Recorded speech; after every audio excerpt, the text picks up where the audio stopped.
The main character of this story is Seraphim Clive. He is a senior student at Livonian School. Tomorrow the students will write the first test exam, and today the classrooms were being prepared for the test, so the students were released early, immediately after the school meeting. A Seraphim girl named Liana Solis appeared on the horizon.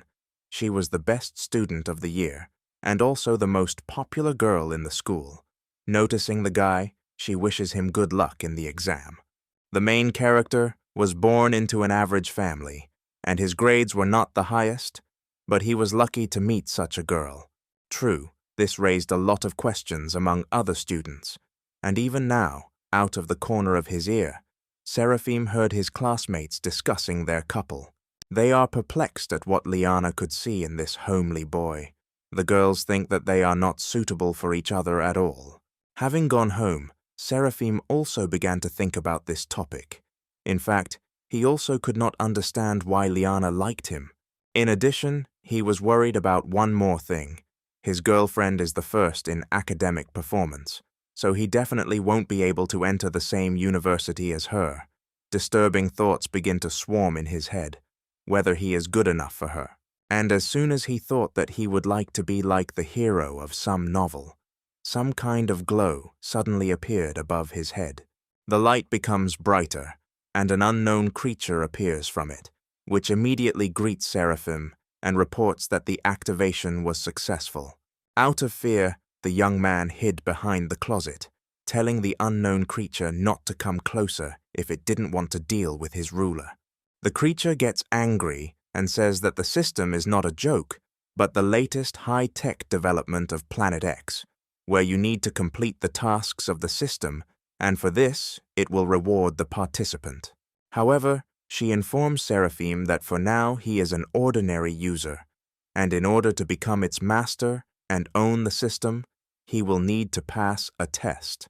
And he adds that the system is already giving him the first task, which includes following his words and becoming one of the 10 best students in the class. Seraphim is perplexed as to how he can do this, unless he can get into the top 10 of the worst. But the creature reminds him that the young man himself said how much he wants to achieve this, but if he does not complete the task, the system will be removed. The main character was scared not only because an impossible task fell on him. He wanted to know if this flying girl would disappear along with the system. But the creature replied that she was not a devil, therefore she could not give him impossible tasks. Having said this, she directed an orange beam at Seraphim, which completely engulfed the young man. She had given him a free beginner's kit. It would expire in a month, and how far Seraphim could advance would depend on his willingness to work. Having finished the phrase, she said goodbye and disappeared into space, leaving the hero alone. Seraphim immediately decided to get into the system and try to find out more about all this. Suddenly he saw a column in which it was mentioned that the system had endowed him with a brilliant memory, and, of course, the young man immediately wants to check it. Taking the book and reading about a couple of pages, he was delighted. It all turned out to be true. He remembered everything. Continuing to admire what was happening, he suddenly came to the idea that if he did not complete the task, the system would immediately delete everything, and it turns out that he would simply have to continue living as before. Seraphim understands that, faced with ridicule and claims, he will not be able to do anything except endure or run away. But he understands that he no longer wants to put up with this, because he finally has a chance to change his destiny. The hero must grab onto it. Now it's almost 2 o'clock in the afternoon, and his exam will begin tomorrow at 9 in the morning. To be in shape, he needs at least 3 hours of sleep. As a result of these calculations, he comes to the conclusion that he has 14 to prepare hours. In 15 seconds, he read and memorized 2 pages, spending a minute on 8 pages. In an hour, he would learn 480 if he could remember all the answers to the Chinese and mathematics questions that might come up on the test tomorrow. If he succeeds, then he will increase the level of his knowledge by 100 points, and it is even quite possible that he will be able to score 600 points.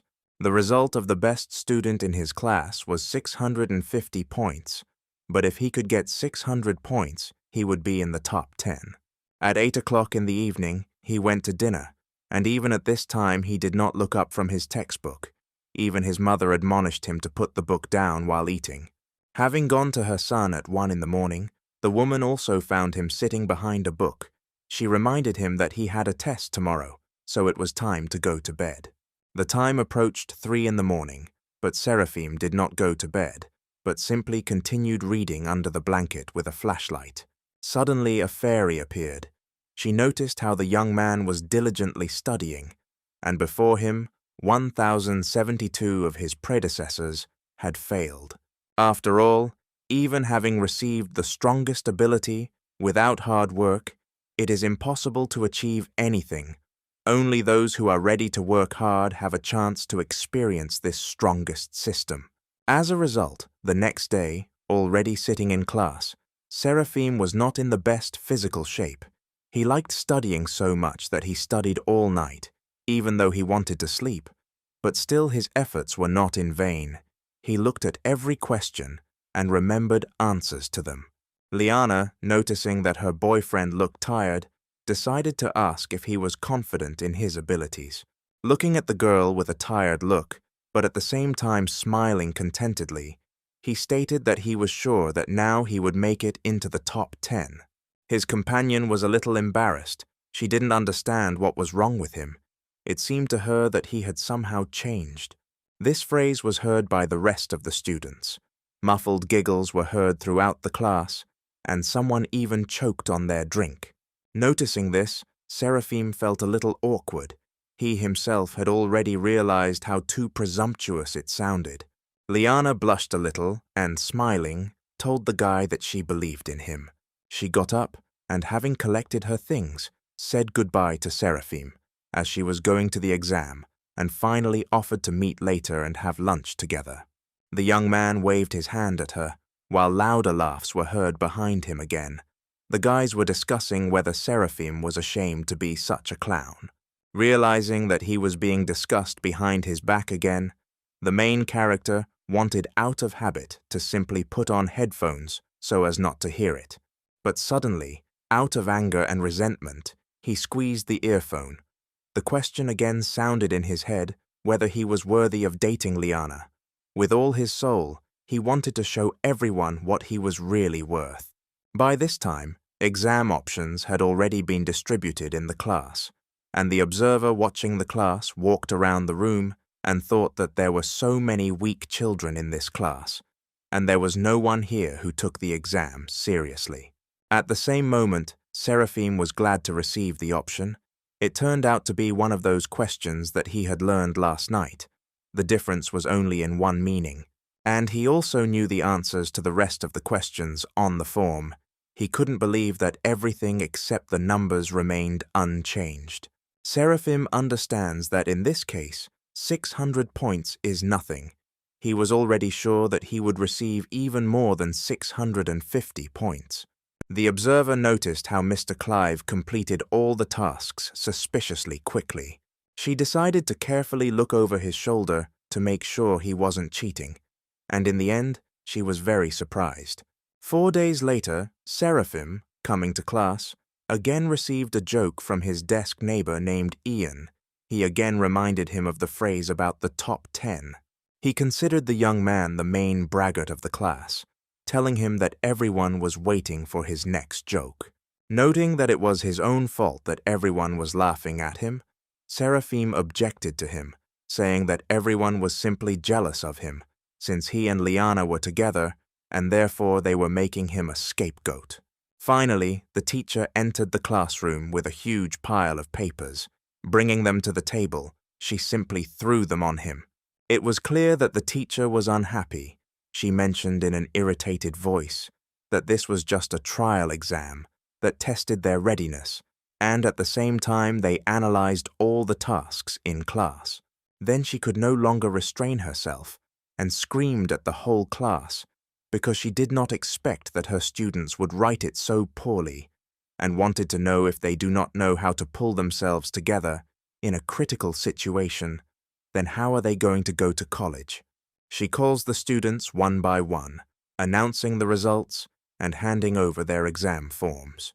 Finally, she called the top student of the class, David Frith. He scored 653 points. He was second in the class and 72nd in the overall standings. David went to his desk in bewilderment, while everyone began to whisper among themselves, and guess who was the first in their class? And everyone became a little tense because there was only one person left, whose results were not announced. Finally, the teacher announced Seraphim. He scored 702 points, was in first place in the class, and second in the overall standings. The young man, happy, went to receive his form, while everyone in the class, including the teacher, was perplexed by what was happening. At the Livonian school, the teachers were already discussing the results of the trial exam. They were surprised how such a weak student was among the best. Someone suggested that the young man was definitely cheating, since the teacher had never in his life seen a student wise up so quickly. The teacher thought, even if the student had the opportunity to look at the reference materials during the exam, it is unlikely that he would be able to immediately score 700 points like that. Another teacher also thought about this, because it is impossible to find the answer to a question in a book if you have no idea where the necessary material is, which means that the student really prepared hard. Suddenly, the deputy director loudly slammed a stack of papers on the table and loudly ordered the topic to be closed. And then he asked each of the teachers to draw up a new exam version, since he wanted this sensational student to take the test again tomorrow. The next day, sitting in class, Seraphim already had time to think that it seemed like everyone had already forgotten about what happened yesterday. And what was great was that he still remembered all the material he had learned. By this time his memory had become even better. Suddenly, a teacher came into the classroom and asked Seraphim to go with her to the teacher's room. Before he even set foot outside the classroom, his classmates immediately began discussing his trip to the teacher's room, suggesting that he had been caught cheating. Entering the staff room, he quickly knocked and greeted all the teachers and class teachers. The deputy director immediately suggested that he not beat around the bush, and immediately stated that some teachers doubted that he wrote this exam honestly. There are those who do not believe in him, and therefore he himself personally agreed that Seraphim retake the test. The young man asked a little irritably if he would really be the only one to retake this exam. Another teacher had already carefully pulled out a chair for the student, telling him not to think that they doubted his abilities. He just has to perceive the retake as an opportunity to improve his knowledge. Seraphim sat down at the table dissatisfied, asking if this friendly teacher, who said such nice things, thought that he was actually cheating. But one way or another, the hero was not worried. He learned all the questions, so he was not afraid of a retake. But having taken a closer look at the form, Seraphim suddenly panicked. It turns out that the teacher had prepared new tasks for him, so that the young man would definitely not have the opportunity to cheat. Even though he didn't cheat on the trial exam, if now he makes a mistake and cannot solve these tasks, he will be unfairly accused of lying. And then, out of nowhere, a fairy appeared. She greeted Seraphim and congratulated him on completing his first task. The teacher noticed how the student seemed to freeze in place, and already had time to think that perhaps the child was afraid of the list of questions. But suddenly, the young man hits the table and declares that everything is fine, and he is ready to receive his reward. The teacher has a vague belief in his abilities and still considers him a bad student, and his behavior is proof of this. An hour and a half later, he picked up the paper and told the teacher that he was done with chemistry. Another hour and a half later, he handed the exam paper to the math teacher. The entire teaching staff immediately crowded around the teacher to find out whether the student had coped with the task. The teacher replied that she was not sure about chemistry because she did not write the questions, but in all likelihood the answers were correct. But the mathematics is written accurately, pure answers. correct solutions. She confirms that this is without a doubt a great job. One of the teachers begins to get even angrier. If he had known that this was a flower for Seraphim, he would have made the tasks even more difficult so that he would not show off. The teacher adjusted his glasses and asked the other teachers not to worry, since the student would have to work hard with physics. There are such difficult questions that even the best of the best cannot answer them. Seraphim begins to be annoyed by these conspirators, since he hears them all perfectly well. As a result, he turns and smiles to say that he did everything. The last task took a little more than 30 minutes. The teacher smugly took the work, and after looking at it, was shocked. He did not believe that the student spent less than 30 minutes on such a complex task. The entire teaching staff understands that at one point they were so focused on checking the assignments that they did not notice how he easily solved all the assignments in half an hour. Did he really answer the questions faster than the teacher? It seems that it's not a matter of luck. Maybe he deliberately showed bad results before. The indignant teacher almost attacked the student, wanting to know whether he had solved the last problem himself. Seraphim laughs and says that he does not understand what the teacher is talking about, because he was under supervision all the time, from whom, in their opinion, he could ask the answer. The teacher chuckles awkwardly and explains that he is just confused, and talks about how glad he is that Seraphim scored the highest score. He also adds that it would be a big loss if this student does not understand participating in a physics competition.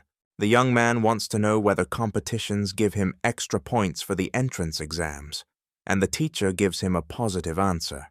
Seraphim comes to the conclusion that then he will be able to become the second best student and get into any university. The teacher also confirms his words.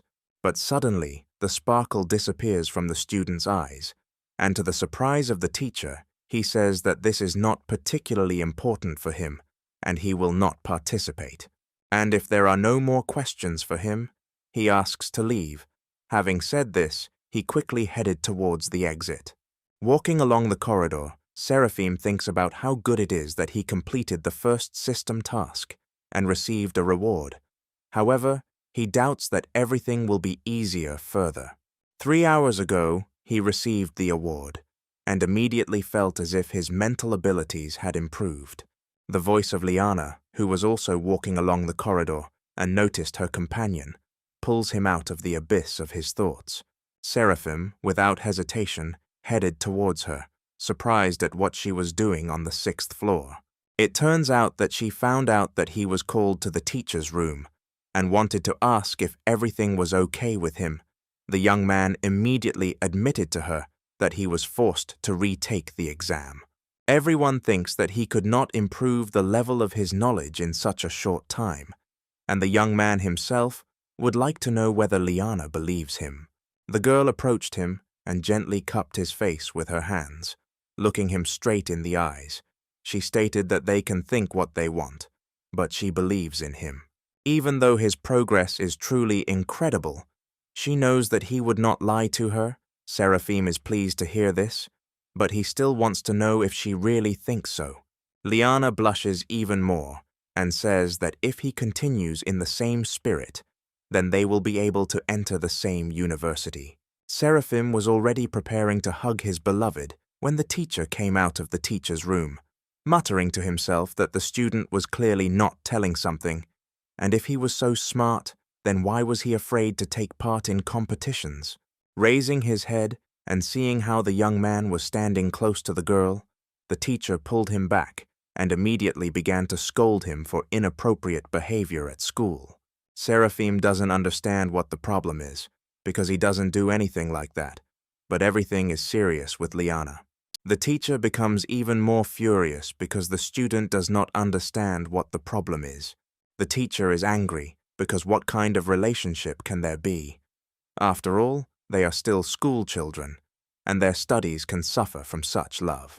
The young man decides to clarify one question with him, where he is on the list of academic performance. Gritting his teeth, the teacher answers him that he is second. Then the question touched on Liana, and then the teacher had to answer that the girl took first place. Seraphim throws up his hands and does not understand how, in this case, the teacher may still doubt that the relationship negatively affects their performance.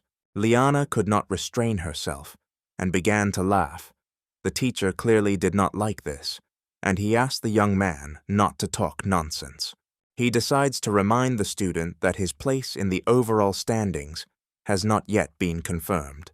Seraphim objects, since the deputy director approved the results of his retake, and apparently the teacher suspects the student of colluding with him. The teacher asks not to cling to his words. He believes that there is something suspicious in the fact that he does not want to participate in physics competitions, which means that he was definitely cheating. Liana could not stand it and decided to stand up for her boyfriend, asking teacher Leon to stop insulting his students. Suddenly, the young man takes her by the shoulder and, looking into her eyes, winks, saying that Leon has a reason for this. In any case, after everything the teacher said, he still wants Seraphim to take part in the competition, and the young man wants to know if this is so. The student is ready to do this, but only on one condition: if teacher Leon makes a bet with him. If he loses, he will do whatever the teacher asks of him. But if he wins, Leon will have to treat their entire class to chicken. The teacher was a little taken aback, as he thought in his head how much money he would have to spend in case of loss to buy a chicken for 50 people. Seraphim never tires of teasing him, saying that at first he accused him of passing the exam dishonestly, and now he is also afraid to enter into an argument with him. As a result, after thinking a little more, the teacher still agrees to this bet. A few more days passed and the physics competition finally ended. It was raining heavily outside that day, and all the students wanted to quickly take their seats on the bus. Teacher Mary, who was sitting on the bus, was clearly not in the best mood. She doubted that good results should be expected from these students. But in practice, it is true, the Livonian school has never been strong in such competitions. The teacher, who is supposed to be the team leader, took the day off and asked Mary to fill in for him. The school doesn't seem to care much about this competition. The teacher was upset not only because she had to replace another teacher, but also because she lost to a new teacher named Lucinda Maxwell. But she still thinks that no matter how much experience Lucinda has in classroom management, her students will still be far from her. 5 days later, the staff room was again more crowded. Of the students, Liana and Seraphim were there, and the young man decided to ask the girl why only they were invited here. Liana suggested that perhaps they want to announce the results of the competition. The deputy director finally became convinced that everyone had gathered and already wanted to give the floor to the director. Noticing that the students are whispering among themselves, Mary does not hold back and begins to scold them, because they imagine that if they earned a lot of points, then now they have the right not to listen while the teacher is talking to them. Next, Mary looked sarcastically at teacher Lucinda, as if hinting that her students were behaving inappropriately.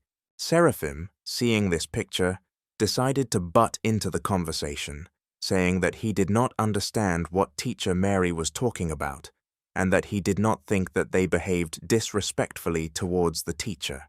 Mary noticed that Seraphim and Liana were holding hands, and decided to remind them that students are forbidden to be in relationships. But here they are walking arm in arm. All eyes immediately turned to teacher Lucinda. Seraphim realized that Mary did not get along with their class teacher, so she decided to take it out on her students. The young man realized that he needed to act. He raised his hands with Liana and loudly announced that they were dating. And no one expected what he did next. Seraphim pointed to the director and said that he knew everything about it and was not at all against it. The director even choked on his drink at such news. He didn't remember saying anything like that. Seraphim continues. The director promised that if they take a prize in the physics competition, then they will be able to officially date. The young man understands that if Mary wants to turn all the teachers against him, this will not happen. The deputy director decided to intervene and, winking at the director, said that he was also aware of this agreement. The director slapped himself on the forehead and pretended that he remembered how they discussed this, and the school was ready to allow a lot for such a wonderful student as Seraphim. Now that he had the support of many teachers, he felt his complacency growing by the second. Mary tries to object to the director, but he interrupts her and asks her to let him announce the important news. It turns out that at a physics competition, their school took first and second place. First place was taken by Seraphim Clive from Class 3-3, and second place by Liana Solis from Class 3-1. The director solemnly begins to clap his hands and wants everyone to praise the students and congratulate them on their victory. Mary hears how everyone begins to applaud in unison, and she cannot believe that Seraphim won this competition. She is also finished off by the fact that one of the teachers congratulated Lucinda on winning the competition. She had never heard of him before this incident, and she suspects that Liana could not train him that well. And if Mary were the head of the third class, then all the congratulations would go to her, and not to Lucinda. She was overcome by envy. Mary was sick of thinking why Lucinda was so lucky. While everyone was leaving the conference room, Teacher Leon stopped Seraphim. The teacher smiled and reminded them that their bet was still valid, and he would be happy to buy a chicken for their class. The young man was a little surprised because he didn't think that the teacher would take him seriously. He was just joking about the bet. Leon objects. It was a fair dispute, and he must keep his word, because the teacher cannot do otherwise. Seraphim understands that it seems that the teachers are not really trying to make life difficult for their students. It's just possible that they can be a little impatient and pushy sometimes. Already in the lesson, Mary scolded her class for making many mistakes in such simple questions. She wants them to follow the example of Seraphim from Class 3-3, because he only needed a month of preparation to take first place. Satisfied Seraphim, sitting in class, continues to think about teachers and understands that sometimes they are simply worried about their performance. Mary continued to be angry with her class. She wanted them to follow the example of the winning student, because after passing the exams, he also took part in competitions, where he took first place.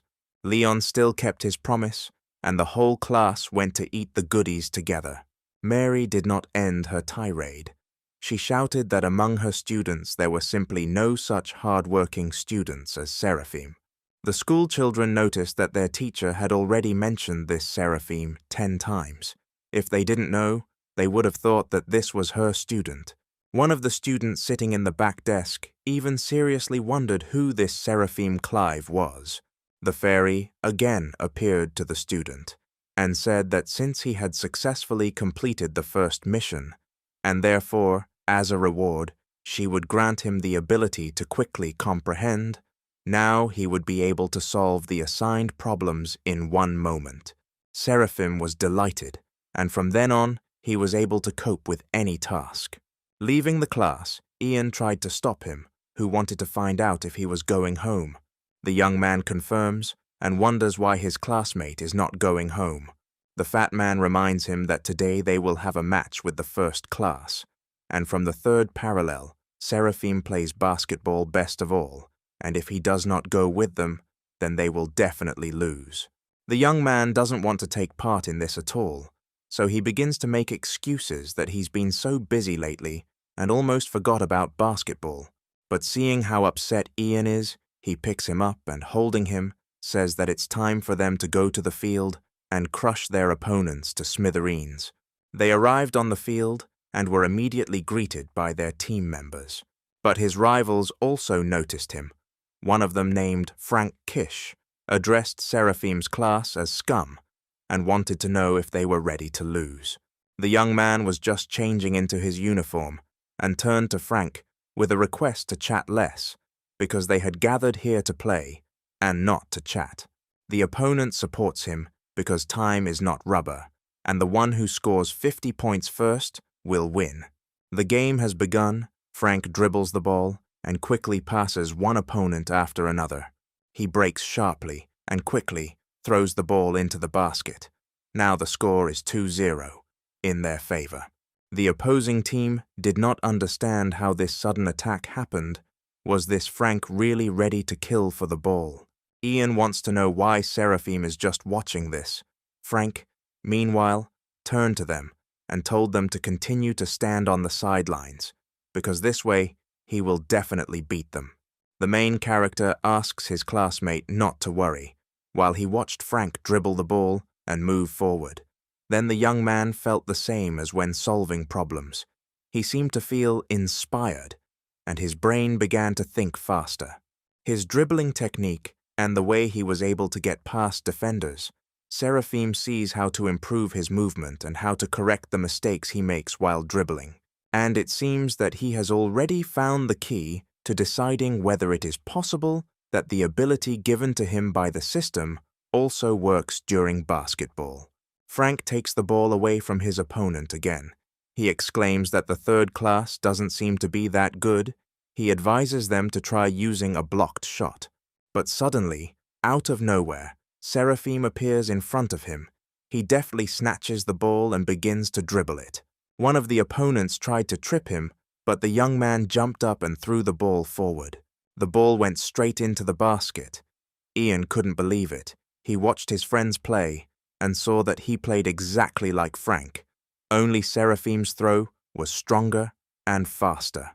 The whole team immediately rushed to him to support him and asked the young man how he saw and immediately learned the opponent's move. Meanwhile, Frank was angry with his teammates, calling them losers, since no one stopped this brat who was throwing the ball. But the players do not agree with his claims. Why does he blame only them? Because in fact Seraphim stole his ball-handling technique. The game continues, and Frank, again entering the field, shouts to the third class not to be arrogant, because they have just started the game. Seraphim grinned and said that although Frank did not understand it, the game was almost over. After another 30 minutes, almost all the opponents were already lying on the field from powerlessness. The main character reports that the score is currently 47-2 in their favor, and thinks that he needs to go easy on the opposing team. But he notices that the opponents have even stopped resisting. Then Seraphim decides that it's time to test himself. He wonders what his limit is. He moved further away and began to aim. Frank noticed this and was shocked. His opponent was standing 3 steps beyond the 3-point line. Seraphim understood that this throw would probably be 100% successful. Already both teams were simply watching this with bated breath and saw the moment when the ball hit the hoop from such a distance. After this, Seraphim already realized that the game was over and was about to leave. Finally, he wants to find out whether the opponents are still ready to play with them, because this is just a waste of time. And he complements this with the phrase that next time they could only play with him. The next day, Frank lost all mood to play because of Seraphim. At the same time, many players on the court happily threw the ball into the basket. A player named Brown Cole threw one ball after another, a couple more throws, and the number of hits would exceed 100. Brown noticed Frank behind the field bars and invited him to come out and play with them. But Frank rejects his proposal because he has no desire at all. The young man wants to know if he really lost with a score of 50-0. Frank shyly says that if he were as talented as Brown, he would not have let Seraphim down. The young man thought about it because he had already heard this name somewhere and even supposedly knew that this student was in 3rd grade. Brown recalled that this might be the student Mrs. Lucinda had told the class about, and his classmates also constantly talk about Seraphim. Now even after lessons he has to hear this name. It infuriates him that this young man is now everywhere he looks. Brown throws the ball away and asks Frank to talk about his game with Seraphim yesterday. A little later, Ian and Seraphim were walking along the basketball court, and he, the main character, asked his friend to go first, while he waited for Liana. And then, out of nowhere, a basketball, possibly deliberately thrown at him, rushed straight at the young man. Brown and Frank stood on the court, clearly waiting for the young man. Frank introduces Seraphim Brown as the point guard of their school team and the best player in Leven City. He heard that the young man wanted to compete with someone in throwing the ball, so Brown set aside time for this. Seraphim admits that he does not want to compete and, throwing the ball back, announced that he was leaving. Brown caught the ball and wanted to find out if the young man was really dating the first beauty of the school, Liana Solis, since he did not understand what she saw in him. He suggests that the girl may have something wrong with her eyesight, since she doesn't see what a weakling her boyfriend is. Seraphim headed out and declared that they would not be able to provoke him. At this time, the students had already crowded around the court and watched the confrontation between the two guys. They realized that someone clearly wants to fight the ball god. Seraphim decided to find out what Brown wants from him. He wants them to play, and when he blows, he will no longer be able to appear on the field, and will also part with Liana. The main character began to warm up. He agreed to this bet and indicated that they would play until 10 points. But if his opponent loses, he wants Brown to call him Big Brother. The young man agreed, but said that first the guy would have to defeat him. The spectators expected Brown to win this dispute because he is the best scorer among high school students in the province. They do not understand how Seraphim dared to challenge him. Meanwhile, Mr. Cole had already scored the first ball. Seeing this, all the girls blushed a little and began to support the young man. Brown did not stop, but demonstrated how he accurately hit the hoop from different points. Everyone saw that the young man, as always, was in excellent shape, and he was able to throw the ball into the basket 9 times out of 10. They even suggest that it would be better for Seraphim to give up right away and not disgrace himself. Brown threw the ball into the hands of the protagonist and declared that now it was his turn. The young man stood up and, concentrating and measuring the distance, he launched the ball. Everyone watching was surprised because the rotation of the ball in the air was too strong. The ball went through the ring and, falling to the floor, bounced off and fell straight into the hands of Seraphim. Everyone was shocked by this reception, since they did not have any special hopes for the young man. Then they watched as 9 balls had already hit the basket, and the player didn't even move. Brown didn't understand what the hell was going on. It didn't even look like he was superhuman. The students noticed that, unlike Brown, who constantly ran after the ball, Seraphim seemed to handle the ball much more freely. They considered him a real god of basketball. Before the opponent's last throw, Brown noticeably tensed, wondering if Seraphim would score all 10 goals.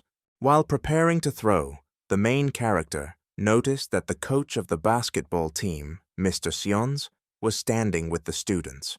This alarmed him because he just wants to go to the same college with Liana, and the main thing is that he is no longer forced to take part in different competitions, as he was then in physics. And after thinking about it, he throws the ball and, to everyone's surprise, does not hit the basket. Seraphim looks at Brown and, laughing, announces that it looks like they have a draw. At this time, Mr. Sions comes forward and asks the young man to go with him to the office of the deputy director. Frank at this time admits to Brown how worried he was, and already believed that the guy could not be defeated. But you can't fool the best player. He saw that his opponent missed on purpose. The young man noticed how Seraphim looked at their coach and then threw an oblique 3-pointer. Frank doesn't believe the opponent simply wanted to preserve Brown's reputation. Mr. Cole noted that you rarely meet such easygoing people as Seraphim.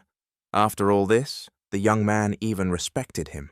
Already standing in front of the teacher's room, the main character began to think.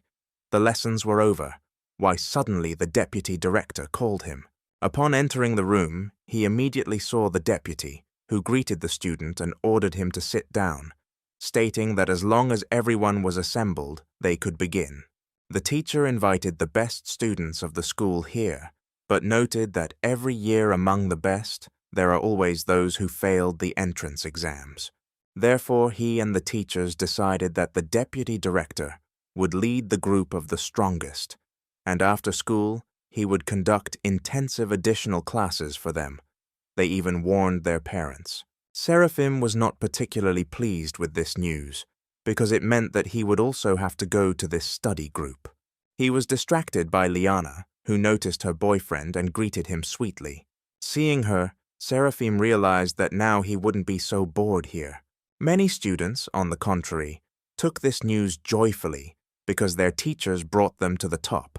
The deputy continued, he said, and, drawing the students' attention to the fact that they had sheets of assignments in front of them, he himself identified 2 reasons why high scorers from previous years most often failed the exams. Firstly, they spent a lot of time solving the problem. The other tasks did not cause any difficulties, but solving one took them too much time, so they did not have time to complete the work.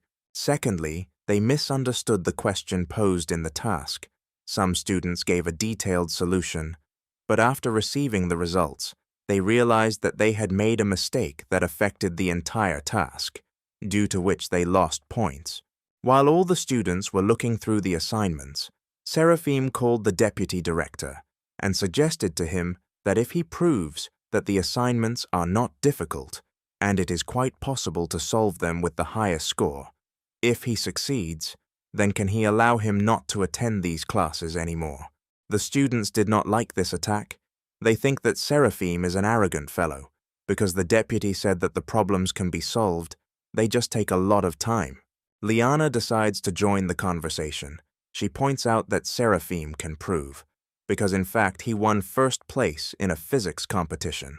In addition, she is absolutely confident that he will also quickly complete the assigned tasks. The student objects to her, because she was always 20 points ahead of the second best performer at school, and Seraphim is unknown who, plus the competition, in his opinion, is not even close to the entrance exams. Liana again begins to stand up for her boyfriend and says that he is everything will be able. The deputy is trying to break up the arguing school children because they are here to study, and at the same time, he wants to know why they are arguing with each other in the first place. The teacher recalled how Seraphim showed himself during the retake of the exam. He solved problems quite quickly and correctly, and in this case he thinks that his experience can be useful to the children, so the deputy asks to share it with them. The young man just wanted to object to the deputy, but he reminded him that when the question of his relationship with Liana arose that time, he and the director supported him. Seraphim breaks off. His cheeks begin to rapidly turn red, and he thanks the teacher for his generosity that time. The deputy assures that the student can be calm because he is always on the side of the students and is sure that everyone in this room will listen to his point of view. So he asks Seraphim to speak freely and confidently. The young man decides to try anyway and begins to say that, in his opinion, in order to achieve greater speed in solving problems, they need more practice, but they can improve their skills by memorizing examples of solving problems in advance. This is something like a software algorithm of actions, when before the main one there is also a preliminary process. Having memorized a sample solution to problems in advance, they significantly improve the efficiency of their work. For example, they might take a genetics problem that is worth average and takes some time and is therefore challenging. Similar problems take place in high school. In front of them, there are 16 ways of developing the situation, including various combinations, for which you need to create several solutions and remember the formulas, and when this problem comes across, it can be solved in a shorter time. One of the students objects, because for this method, you need to remember a lot of things, and if, for example, they don't come across such a task, they will simply waste time. Seraphim suggests that everyone choose the best option for themselves, rote memorization before the exam, or wasting time during the exam. The deputy liked the young man's option, because the advantages of this method are enormous. Students will be able to spend not 30 seconds, but 3 on solving the task. Further, Seraphim suggests In order not to get confused in the question itself and to highlight the necessary information, simply write down the solution on a separate sheet and use the formula to solve it. He compares it to playing chess. It's one thing to check and another to checkmate. He believes that those who go beyond their capabilities will be able to cope with any task. But students doubt that it is worth so much effort, and whether it is even realistic. The deputy believes that there is common sense in Seraphim's words. Of course, students are not obliged to follow everything he advised, but there are some things worth listening to. Suddenly, the young man felt a strange feeling, and out of nowhere, he heard a notification that the system had granted him a new ability called the Feynman method of studying. A month later, at the next meeting of the best students, the deputy congratulated Seraphim because he overtook all the students at the school and finally took first place in the trial exam. The hero turns to the teacher and says that he should thank him for these services. This time he managed to finish the test 10 minutes before the allotted time, and thanks to this, he became more confident about the entrance exams. Another student also shared his experience. Having worked with the group for 2 weeks on exam options, he felt that he had a better understanding of the concept of working on difficult questions. Seraphim chuckles and replies that he is only happy to help everyone. But he is confident to himself that none of the guys, without a system like his, will reach his level. To his surprise, he notices that Liana is behaving somewhat distantly, and sadness is clearly expressed on her face. He wants to find out from her what's wrong. Maybe she's angry that he overtook her in the school test.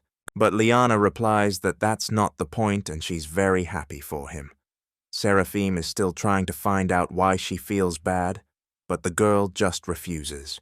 Then the guy takes more drastic measures and, grabbing Liana by the hands, asks that if she cares about his feelings, then she should tell him the truth.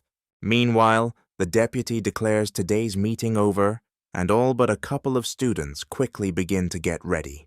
Left alone, Seraphim once again asks her to tell him everything, and this time, Liana agrees. She quietly tells him that they may not be able to go to the same college. Yesterday, her mother suddenly told her that she wants Liana to study abroad. The girl is worried because she already anticipated that when Seraphim's grades improve, they will be able to continue studying together. The young man was also alarmed by this news, but he tries to calm Liana down, saying that they will definitely come up with something. They both end up at a reception with Miss Devona Solis.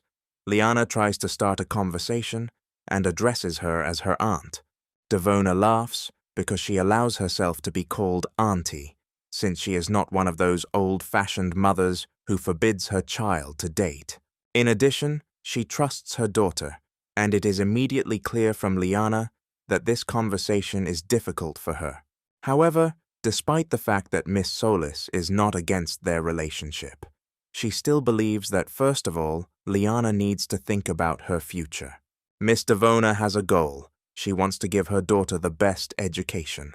Seraphim listens to her and analyzes the situation, because thanks to the system, the best education is now available to him. He is sure that no university can compare with it. But there is a problem. He cannot just go ahead and tell everyone else about it. And besides, he is afraid that no one will believe him. Auntie suggests that if Liana's boyfriend came here to convince her, then she is ready to listen to him. Seraphim supports her and asks his girlfriend to let him talk to her mother. He begins his conversation by understanding how Miss Devona is worried about her daughter, but he wants to know what she means by a good education. A diploma graduated with honors, or a well-equipped, expensive campus. The aunt smiles and replies that she doesn't think this is the most important thing. She was interested in finding out what a good education includes, according to the young man. Seraphim enthusiastically shouts that this requires thinking people, masters of their craft. After all, they are the foundation of education, and in their country, they can also get the best education. Devona, hearing his speech, clapped her hands. Noting that it was all well said, she was directly amazed, but he still missed something. Seraphim realizes that he missed this important component: connections. The young man activated the ability to anticipate his opponent's action and received a rookie card. Devona confirms that everything, as he said, all the power is in the people, misinflicts 4 blows on all the opponent's followers. The woman notes that by keeping in touch with her college friends, it will be easier for them in the adult world. The opponent discards the harsh reality card and hits Seraphim's cards. The young man realizes that she has made a powerful code, but accepts it. He turns to Devona and says that this may sound incorrect on his part, but he still wants to say that those who have power acquire connections. Maybe it's really important for some to make connections in college, but he and Liana don't need it. Miss Solis is funny. Usually those who are lower in status are afraid to even breathe next to her. For a long time she has not met such a young man as Seraphim. She notes that it is very rare for a high school student to show such courage. The young man even reminded her of himself in his youth. Liana is surprised by this behavior of her mother. She has never seen her like this. Seraphim is happy that it seems that his argument about the fact that strength is in people has found a response in the aunt's heart, and perhaps things are going well. And then an interesting thought occurs to him. He jumps up from the sofa and, turning to Devona, invites her to make a bet. Auntie decides to ground Seraphim a little, reminding him not to forget that he is still in school, and she doesn't want his impulse to affect his studies. Her hero promises that his studies will not suffer from this, because he wants to bet on his scores in the entrance exams. If he gets the maximum score, then she must promise that she will allow Liana to stay in China. If he does not succeed, then he will do whatever she wants. From such speeches, Devon was perplexed. She does not believe what the young man is saying. How can he get 750 points?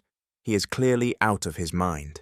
Seraphim admits that he understands that this is not at all easy, and no one has ever managed to get the highest score in the entrance exams. But if he is not able to do even this, then how can he consider himself worthy of Liana? How can he then have the courage to ask her to stay with him? Devona replies that at first Seraphim surprised her in a good way, but she did not expect that he would have such a high opinion of himself. But in the end she agrees to make a bet. But if he loses, then she will think whether he is worthy of her daughter. Liana tries to object to her mother, but Devona continues to be angry. She will not trust her daughter to such an egoist. Miss Devona stands up and replies that she is tired and asks her daughter to accompany Seraphim to the door. Liana is worried, but the young man asks her not to worry because he can convince her mother. And yet it was already late and he was about to leave anyway. Heading towards the door, he realizes that he didn't think he would screw up like that. He blames the system and thinks that he will never forgive it for this. Suddenly, a mandatory task was given to bet Liana's mother for the highest score in the entrance exams. And if the task was failed, then Seraphim would be bullied at school because of his relationship with Liana, and would also accept the punishment of brain cell processing and subsequent loss of interest in opposite field. During evening classes, Ian decided to ask Seraphim if he was too confident in himself, because only recently he took first place in the trial exam, and now with all his appearance, he shows that he no longer needs to study. The main character asks him to think about what he is talking about. Seraphim reads the newspaper to increase his level of knowledge. His comrade asks him to stop bragging, because reading the news will not help him in any way. Seraphim objects. In order to get the highest score in the entrance exams, he needs to get 9 out of 10 points in other subjects, including essay writing. Already sitting in his room at night, a fairy suddenly appeared in front of the young man. He immediately decided to complain why she appeared only now. The creature clearly didn't like this. She doesn't want him to call the system stupid. Seeing the fairy's anger, the hero decides that it would be better for him to agree with her. But he really wants to find out what kind of task the system gave him. The fairy does not understand what he is talking about, because additional information is not provided. but she told him that the system wouldn't give him a task that he couldn't handle. Seraphim couldn't believe his ears. Could he really get the highest score in the entrance exams? But the fairy decides it would be better to remind him he recently won a basketball game and she is here to give him a reward. This news could not help but please Seraphim. If he was given a new skill, then it would not be surprising that the system assigned him such a strange task. As a result, the system revealed a skill to him, a master of calligraphy, but this is not what the young man expected, as it will help him pass the entrance exams better than anyone else. Sitting in class, he is confident that he can get the highest grade. The main thing is to write a good essay. Using his ability to get along with people, he must write a great essay that can resonate with people and make them feel the result he wants to achieve. Classes finally ended, and Ian decided to see if Seraphim wanted to play catch with him. Mr. Clive refuses the offer because today he wants to introduce Liana to his mother. Standing in front of the door, Liana admits to the guy that she is a little nervous. Seraphim tries to calm her down, saying that his mother is wonderful. He reminds him that he was not at all scared when he went to meet her mother. But their conversation is interrupted by the hero's mother, who suddenly opened the door. The son decides to introduce his girlfriend to her. This is Liana, about whom he talked a lot. Mother immediately thought about how pretty this girl was, and her eyes widened a little when she saw that her son and this girl were holding hands. She immediately picks up the girl and enthusiastically talks about how glad she is to meet her, and that her son is very lucky to study with such a wonderful classmate. Seraphim tensed a little because he didn't remember the last time his mother was so delighted. Then the evening goes quite smoothly. They have a pleasant conversation over dinner. Seeing off the young people, Mother declares that she will again wait for Liana to come to visit again.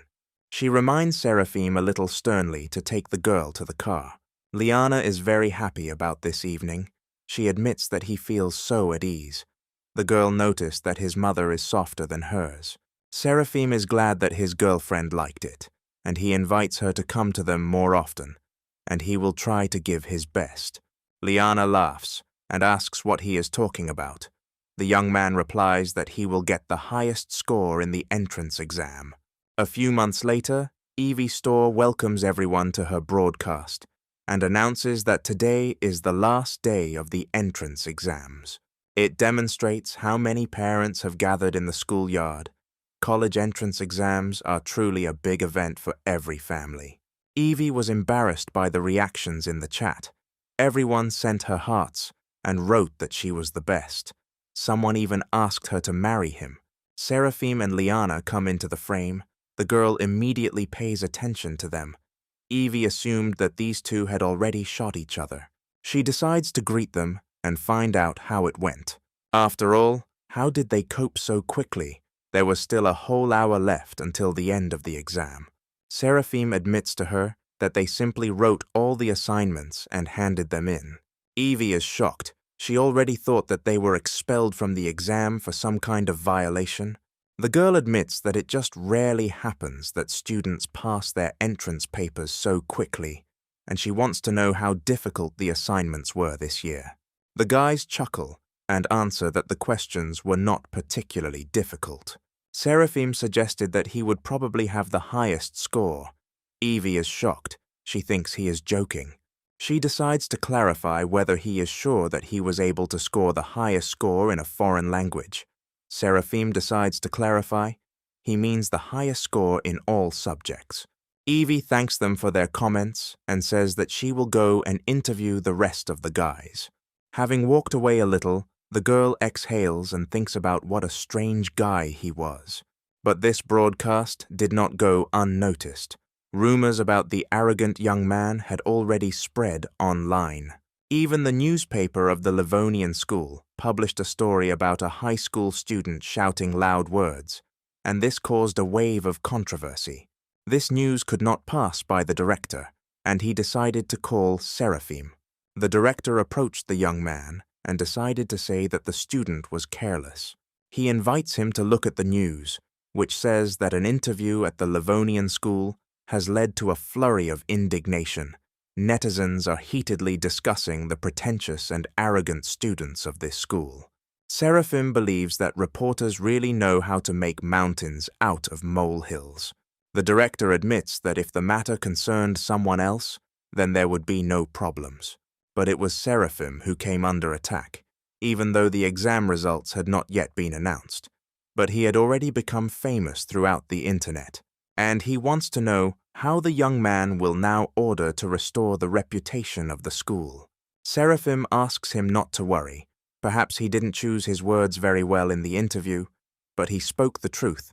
Their school will not have any problems. On the contrary, it will be in first place in the ratings. It was time to check the exam, and one of the examiners was amazed at the handwriting of one of the students. He was even more shocked by the fact that the exam was written without a single mistake. He even asked the manager to take a look at the essay. The head cannot believe his eyes. He does not believe in this unusual construction of phrases. He has never seen a high school student write such an essay. He understands that this is an unusual job. The student's ambition and life philosophy are visible in it. The supervisor declares that this work deserves the highest rating. The assistant wanted to object, but the head said that this would not be discussed. This work deserves better evaluation, and that's the end. A couple of days later, at the company where Ms. Solis worked, employees began to discuss the fact that, according to insider information, as a result of this year's college entrance exams, one student scored the maximum number of points. The colleague does not believe this. She wants to know where the employee got such information. But he objected. Does it matter? In a few days the results will be posted, and the truth will be revealed. Miss Devona overheard this conversation and wondered if it could be about Seraphim Clive. Sitting on the sofa in the Solis family's living room, Liana is a little embarrassed, but Seraphim says that sooner or later it would have happened.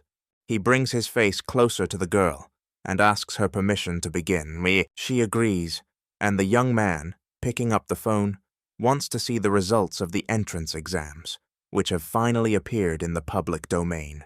Silence reigned in the room as Seraphim waited for the site to load.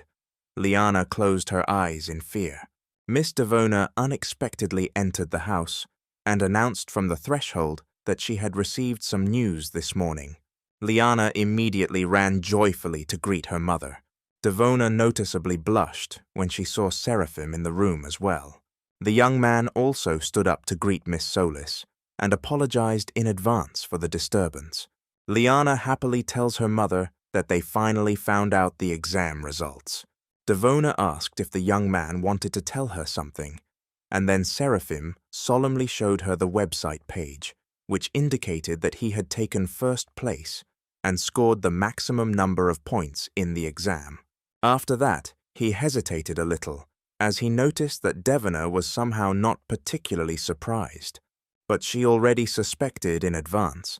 As soon as she heard the conversation of her colleagues, she already knew who the winner was. She told Seraphim that today's news had already reported about a student who scored a record number of points in the exam. The young man didn't like this. These media didn't really let him breathe. Liana, a little afraid, asks her mother what she now wants to say about studying abroad. Devona, of course, allows her daughter to stay in China, as she promised. Miss Solis was very surprised, because the fact that Seraphim received the maximum score is amazing. But as it turned out, this was not enough to impress Miss Devona. What she really liked was that he showed courage and determination, as well as the ability to back up his words with actions.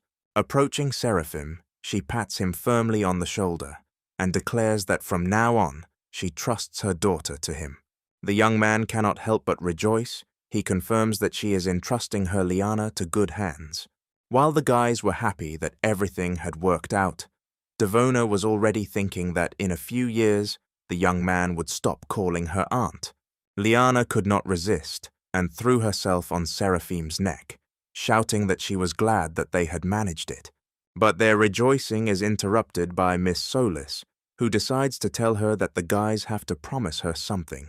She states that she doesn't want any grandchildren until after college. Liana and Seraphim immediately blushed. They did not believe that their aunt was telling them such things. Devona reminds them that they are still too young, and she doesn't want to become a grandmother before they graduate from college. Liana rushes to her mother again to hug her and ask her to stop talking about the topic of becoming a grandmother. Seraphim decides to intervene and asks Miss Solis not to worry. He promises that this will not happen. He and Liana will not go that far until they graduate from college.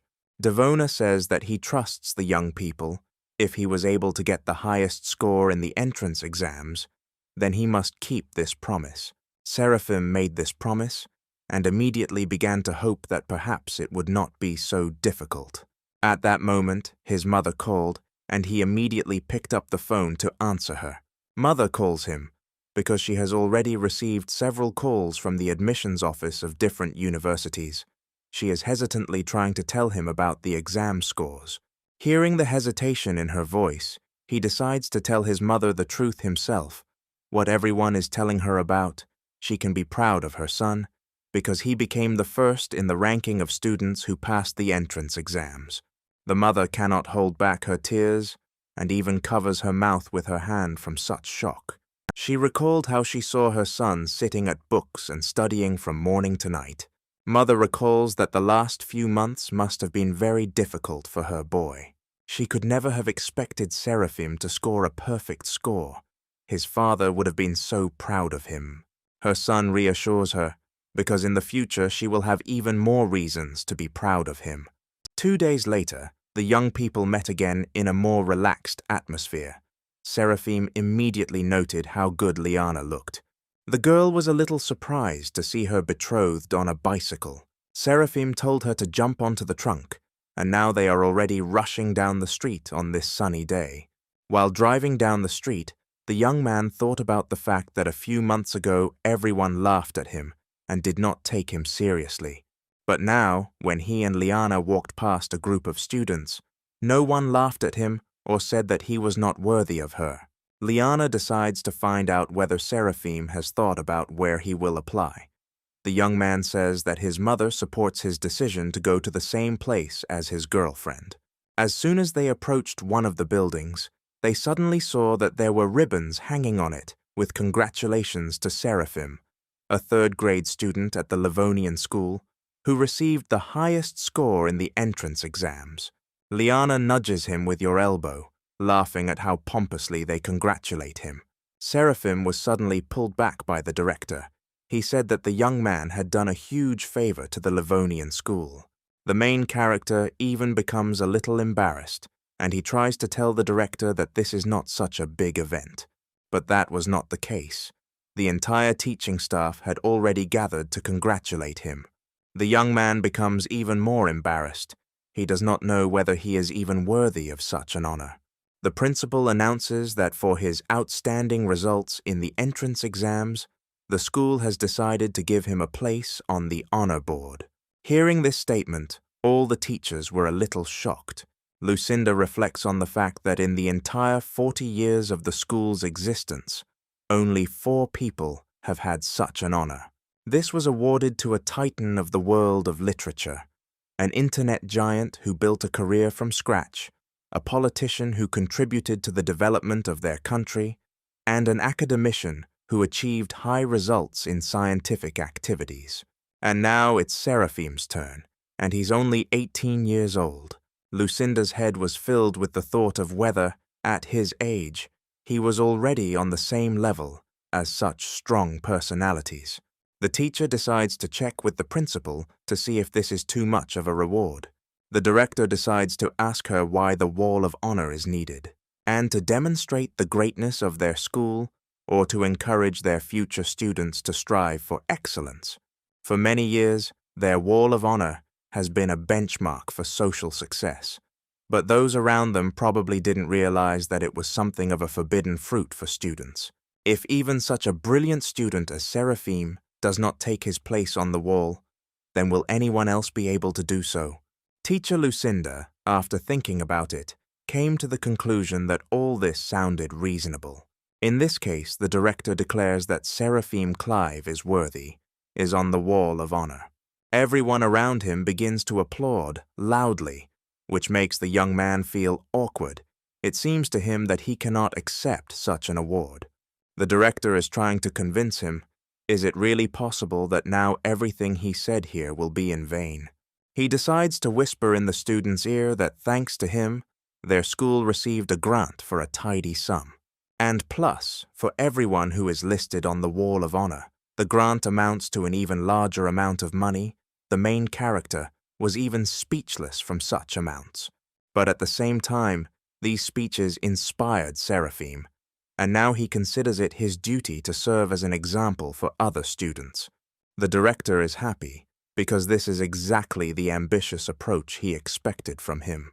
And the head of the school also said that Seraphim will need to do something later, so he should be ready. He reports that the media wants to interview him, so he must not let his alma mater down and perform well. The director heard that it would be broadcast live and would gather a lot of viewers in front of the screens, because Seraphim was, after all, the first in the history of college entrance exams to receive the maximum score. Journalists have already gathered in the conference room. The first interview is with the director, who says that this year their school was once again able to achieve excellent results. Until Seraphim's turn comes, he is wondering how he can literally give a grant for such a large amount of money for nothing. Finally, the interviewer gets to him. She wants to know if he has anything to say to the younger generation. The young man immediately hesitated, because he couldn't say that they didn't have a system like his.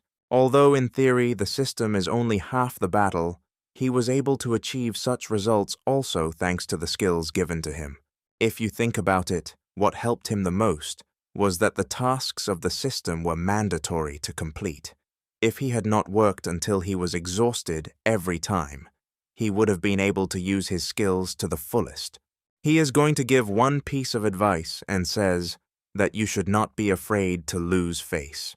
Seraphim knew that at first many people would laugh at him, and to be honest, he was a little scared. And he thought that if he didn't try, he wouldn't fail. He thought that people didn't even realize how often these words were repeated. Although they admit to liking a person, they are afraid to look him in the eyes. At the decisive moment, they are afraid to act, and they blame themselves for this. They are afraid of failing the exam, and so on. He believes that I need to get into the habit of telling myself that I am determined, which means I can do it. This way the goal will not seem so unattainable. Of course, he himself would not have achieved such a result without luck and the help of others. But he still wants to share something that will serve as a support for young people in the future. The secret is that he is not afraid to fall in the eyes of others. At this moment, many students were watching this live broadcast, and they listened carefully to what Seraphim was saying. Suddenly, the young man heard a strange notification from the system. She congratulated Seraphim. For the love of his fans, he received 10,000 points, and now the lottery has been successfully launched. While in his living room, the main character listened carefully to the fairy, who explained that he had one chance to win the lottery. She wants to know if he confirms the launch of the lottery. Seraphim happily agrees to this. The creature happily reports that the young man won the skill of a brilliant idea. The main character immediately became interested in what this skill entailed. The fairy explains that once physicists discovered the structure of the benzene ring, and mathematicians built a regular pentagon. Nowadays, students understand all these things, but previously these were real scientific discoveries, or in other words, brilliant ideas. Seraphim is full of enthusiasm and wants to try out his new skill as soon as possible. The fairy leaves the young man alone with the tasks of the top 5 mathematical hypotheses. Seraphim gathers his strength and begins to activate the brilliant idea ability. Hours passed, and only in the evening he was able to finish his calculations a little. Suddenly, someone knocked on the front door. My mother immediately entered the room, because it was already 5 in the evening, and she had no idea who it could be behind the door, since they were not expecting anyone. Seraphim already wanted to get up and open it himself, but his mother told him to continue studying, and she herself would open it and see who came to them. Opening the door, the woman saw a thin, tall man with glasses who was interested in whether Seraphim Clive lived here. The man decides to introduce himself. His name is Raj Gable. He is the chairman of the admissions committee of Anna University, and he would like to know which college Seraphim chose. The mother was speechless as to why the chairman of the admissions committee of Anna University came in person. She kindly invites Raj to come in, and the chairman has already seen this silent question in her eyes, and hastened to answer that he is here in person because her son is a special applicant. And suddenly there was a knock on the door again. Another man stood in the threshold and asked if Seraphim Clive lived here. He came on behalf of the admissions committee of Taikok University. But when he saw Raja, the man's gaze immediately changed from friendly to angry. He launches an offensive and immediately wants to find out if he wants to lure Seraphim to his university. One might say he caught his colleague red-handed. Raj wanted to say something, but the enemy threw some papers at his feet. While Raj was looking at the papers, a representative from Taikok University addressed the young man's mother, introducing their university as the best in the country. They have the best campus and living conditions, and the teachers are simply unrivaled. And it will be the best decision if the mother entrusts her son to them. Raj hears out of the corner of his ear that his rival promises that if Seraphim chooses their university, then his scholarship will be 300,000 yuan. The representative had already handed the mother the documents, saying that only a couple of signatures were required from her. Raj can no longer give up his position, and he grabs Seraphim by the shoulders and says that if his choice falls on Anna University, then he will personally order that the young man receive a scholarship worth millions of yuan. The opponent froze in amazement when he heard how much scholarship his opponent offered. Rage continues to press the young man. If he is not satisfied with this amount, then he can offer his own, and in general, if he enters Anna University, he can ask him for anything. Seraphim finally managed to say that, in fact, he and his girlfriend decided to enter the same university. Raj begins to talk about how his girlfriend will be able to choose any direction, and studying for a master's degree will be free for them, and they will also be able to accommodate them in the same dormitory, and that regarding her scholarship, they will also be able to agree. Rage's rival is simply indignant. He asks his colleague if they even have the right to do this. The top best include dozens of students in the country, and they cannot afford to pay such scholarships to everyone. Raj has already decided everything for himself. He has an assumption that if he does not hold this child by all means, he risks never knowing what kind of genius he missed. Already on the plane, Seraphim told Liana about how the face of the representative of the admissions committee at Taikok University turned green when he heard Raj's conditions. 2 months ago, university representatives showed up at Seraphim's house and wanted to know where he was applying. The young man awkwardly admitted that his girlfriend had already chosen Anna University, so he would go there too. Raj immediately began to sneer at his rival, who after these words offered the young man anything to change his mind. But there was nothing to be done. The representative of Taikok University had to pack his suitcase and leave, saying that he did not lose to Raju, but was simply unlucky this time. Mother Seraphima continued to be in a state of shock. She did not believe that her son had just been invited to study at one of the best universities in the country. But in the end, the main character was glad that he and Liana entered Anna University together. The girl admitted to him that she could not believe that they had achieved their goal together. She thought to herself, although she always believed in Seraphim, his grades were not so good before. Sometimes it even begins to seem to her that he has become a completely different person. At this time, they finally began to distribute lunch throughout the plane, which the young man was very happy about, as he was quite hungry. Liana, seeing how her betrothed was crushing another bun, laughed loudly. Seraphim wanted to know why she laughed, but the girl said there was nothing wrong with it. He was just the same and hadn't changed a bit. Suddenly, the young people also heard laughter coming from the next row.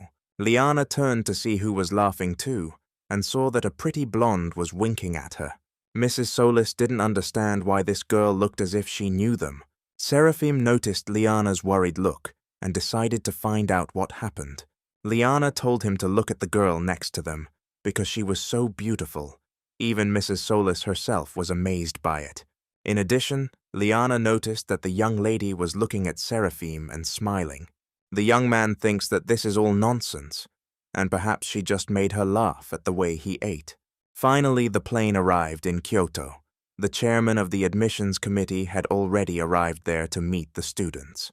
Raj greets the guys, and then Liana and Seraphim, greeting the chairman, notice that they are not alone. The same girl from the plane was next to them, and she also greeted Raj. The young people were surprised to realize that perhaps this girl would study with them. The chairman states that it is a great honor for Anna University that 3 of the best students in the province are admitted to them at once.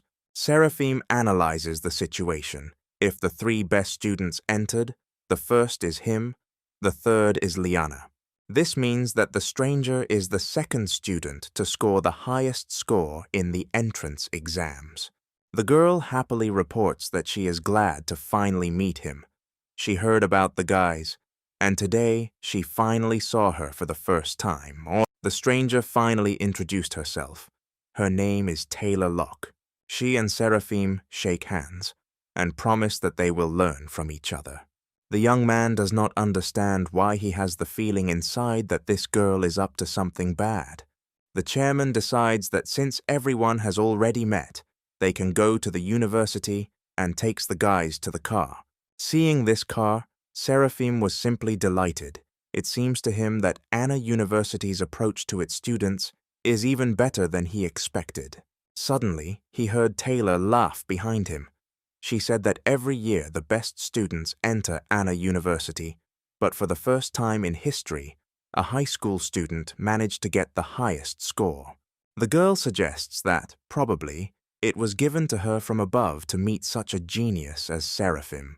The chairman urges them on, saying that he himself will help them with their luggage, and for now they can get settled in the car. He reminds them that they will have to fill out a lot of paperwork before registering. Raj, loading his suitcases into the car, thinks that they usually don't rush around like this with the best graduates. But Seraphim is a different matter. He is simply a mathematical genius. Since he was able to solve the top 5 most difficult hypotheses, only such a brilliant student is worthy of being welcomed by Anna University with all honors. The young man thinks that it's cool that they will be given a ride by car, and they don't have to get there themselves, like the rest of the freshmen do. Liana decides to ask Taylor how many points she scored on the entrance exam. Hearing the answer, at 736, Liana was sincerely surprised and considers it an annoyance. Taylor chuckles and says that there is nothing wrong with that. If there is a 10-point difference between her and Seraphim, she is still no match for him. Seraphim chuckles because between her and Liana, the difference is generally 4 points. The chairman wants to know which profile the best graduate has decided to choose. Students usually make decisions before applying, but Anna University has made an exception for this. Seraphim replies that he thought about it and decided to go with Liana to the Faculty of Foreign Languages. Raj almost slammed on the brakes from shock. Did the young man really not want to enter the Faculty of Mathematics? But he calms down and says that if he doesn't have any special preferences, then of course any direction will do, but he still advises him to use his strengths. Seraphim doesn't care about anything. He can choose anything because he has a system. The young man notices that, most likely, the chairman saw his calculations, and that is why he so badly wants him to enter the Faculty of Mathematics. Seraphim doesn't want to seem impudent, but does Raj really think that the math teachers still have something to teach him? These words made the chairman think, because the young man himself solved those most difficult problems. Even none of the current professors could do this. But he doesn't give up and tells the student that they can still provide him with a good base. Seraphim replies that even if he chooses the mathematics department, he thinks that the undergraduate course will be a waste of time for him, and the rest of the students may be unhappy with his presence. But still, the hero decided that he would study English, and if he suddenly had solving problems, he hoped that the mathematics teachers would be able to help him. Raj laughs and replies that let it be as Seraphim wants, because all roads will be open to him. Finally, they arrived at the right place. Getting out of the car, they saw a luxurious campus. The chairman announces to them that while the students are moving into the dormitory, he will register them. Liana and Taylor go to the women's dormitory. Mrs. Solis says goodbye to her boyfriend, offering to meet after that and have lunch together. The young man, of course, agrees. Seraphim cannot believe that the university life he has been waiting for so long has finally begun. Entering the dorm room, number 400, the three heroes saw their new neighbors. He was noticed and greeted by a thin, friendly boy named Daniel Pham and a funny, fat guy named Tyler Dench. And the last one to greet him was a handsome young man, saying that he was just in time because there was only one free place left. Seraphim introduces himself to them and shakes everyone's hands as a greeting. The last neighbor introduces himself to him as Philip Prince and says that they were just deciding who would be in charge of the room. Daniel immediately decided to speak out that he believes that the one who is older should be in charge. Tyler thinks it's too easy, and maybe they should do it differently. He wants to suggest choosing a boss based on the number of points scored in the exam. Daniel didn't particularly like his proposal, so there was a nervous tension in the room. Tyler is simply sure that his neighbors couldn't do better than him, and he is the first to decide to say that he scored 707 points. Daniel laughed in his neighbor's face, as his result was 708 points. Philip decides to interrupt his neighbors and report that he scored 716 points. The guys had already thought that this was the winner in front of them. The neighbors finally decide to find out how many points their last moving tenant has. Seraphim turned and casually said that he received 750 points in the entrance exams. But he immediately warns that he doesn't care who will be in charge. Tyler doesn't believe the young man's words and asks him to tell the truth about the points. But Seraphim again replies that he is not lying. If they do not believe, they can check it on the internet. The results are in the public domain. Daniel whispers to the other neighbors that what their neighbor is saying is simply impossible. All three guys crowded around the phone to verify the veracity of Seraphim's words, and to their surprise, they were convinced that the young man had told them the truth. They can't believe that a genius has been assigned to them. Tyler immediately decided to return to the concept of choosing a leader based on age. Suddenly, Seraphim received a notification on his phone. It was Liana. He saw her from the window and shouted for her to wait until he came down. The roommates also wanted to see who came to visit their genius. The boys, seeing Liana, immediately began to call her cutie and assumed that she was probably the first beauty of the school. Tyler wanted to know what kind of relationship Seraphim and Liana were in. The main character proudly declares that this is his girlfriend, and he invites the guys if they want to go and have dinner with them. Philip also cannot believe that these young people are dating, so he decides to clarify this again.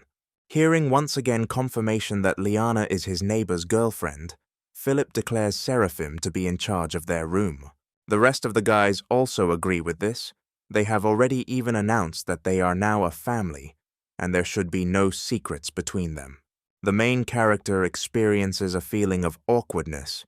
He does not understand what secrets are being discussed. It turns out that his neighbors want to know his secret ways to pick up girls. Seraphim suggests that they first go down and have dinner together. Once outside, the guys see that Liana has brought with her several more attractive girls. Daniel immediately wants to apply all his vibes to attract the lady. But his attention is drawn to Tyler, who introduces himself with excitement. He blushes very much. Taylor didn't even really pay attention to them, and immediately turned to Seraphim with the question of when they would go eat. The young people were very upset that their efforts went unnoticed. Philip's heart did not care about Taylor at all. The object that interested him was a little behind, and he immediately decided to act. He greets the girl, introduces himself, and says that he came here from the capital. Liana, looking at this picture, decided to tell Seraphim that he seemed to have interesting neighbors. This makes the young man feel awkward, and he offers to quickly find them a place where they can have a bite to eat. As a result, they came to a cafe that served fairly hot snacks and soups. Seraphim immediately considered them perverts because of this, because they chose a place that served hot food. They probably wanted to look at the girls whose cheeks were flushed with heat and their breathing quickened. But Seraphim is distracted from these thoughts by Liana, who hands her beloved a piece of meat. At the table, Philip decides to tell them that their school year will begin with military training. He even heard that the instructors will be especially strict this year, so they need to be careful. The girls were immediately frightened by such news, because they are afraid of military training. Their delicate skin will definitely tan in the sun. Philip explains that this is the reason they need to prepare for this. He and the boys have just saved a set of special training sessions that they will happily share with them. The girls are happy and decide to ask Liana whether to add them to the general chat. But the girl, to everyone's surprise, replies that this is not necessary. Seraphim supports her words and asks not to add him to this chat either. The guys want to immediately find out why, and the young man admits that he and the girl are not obliged to attend these classes. The others are shocked and cannot believe that these students are exempt from military training.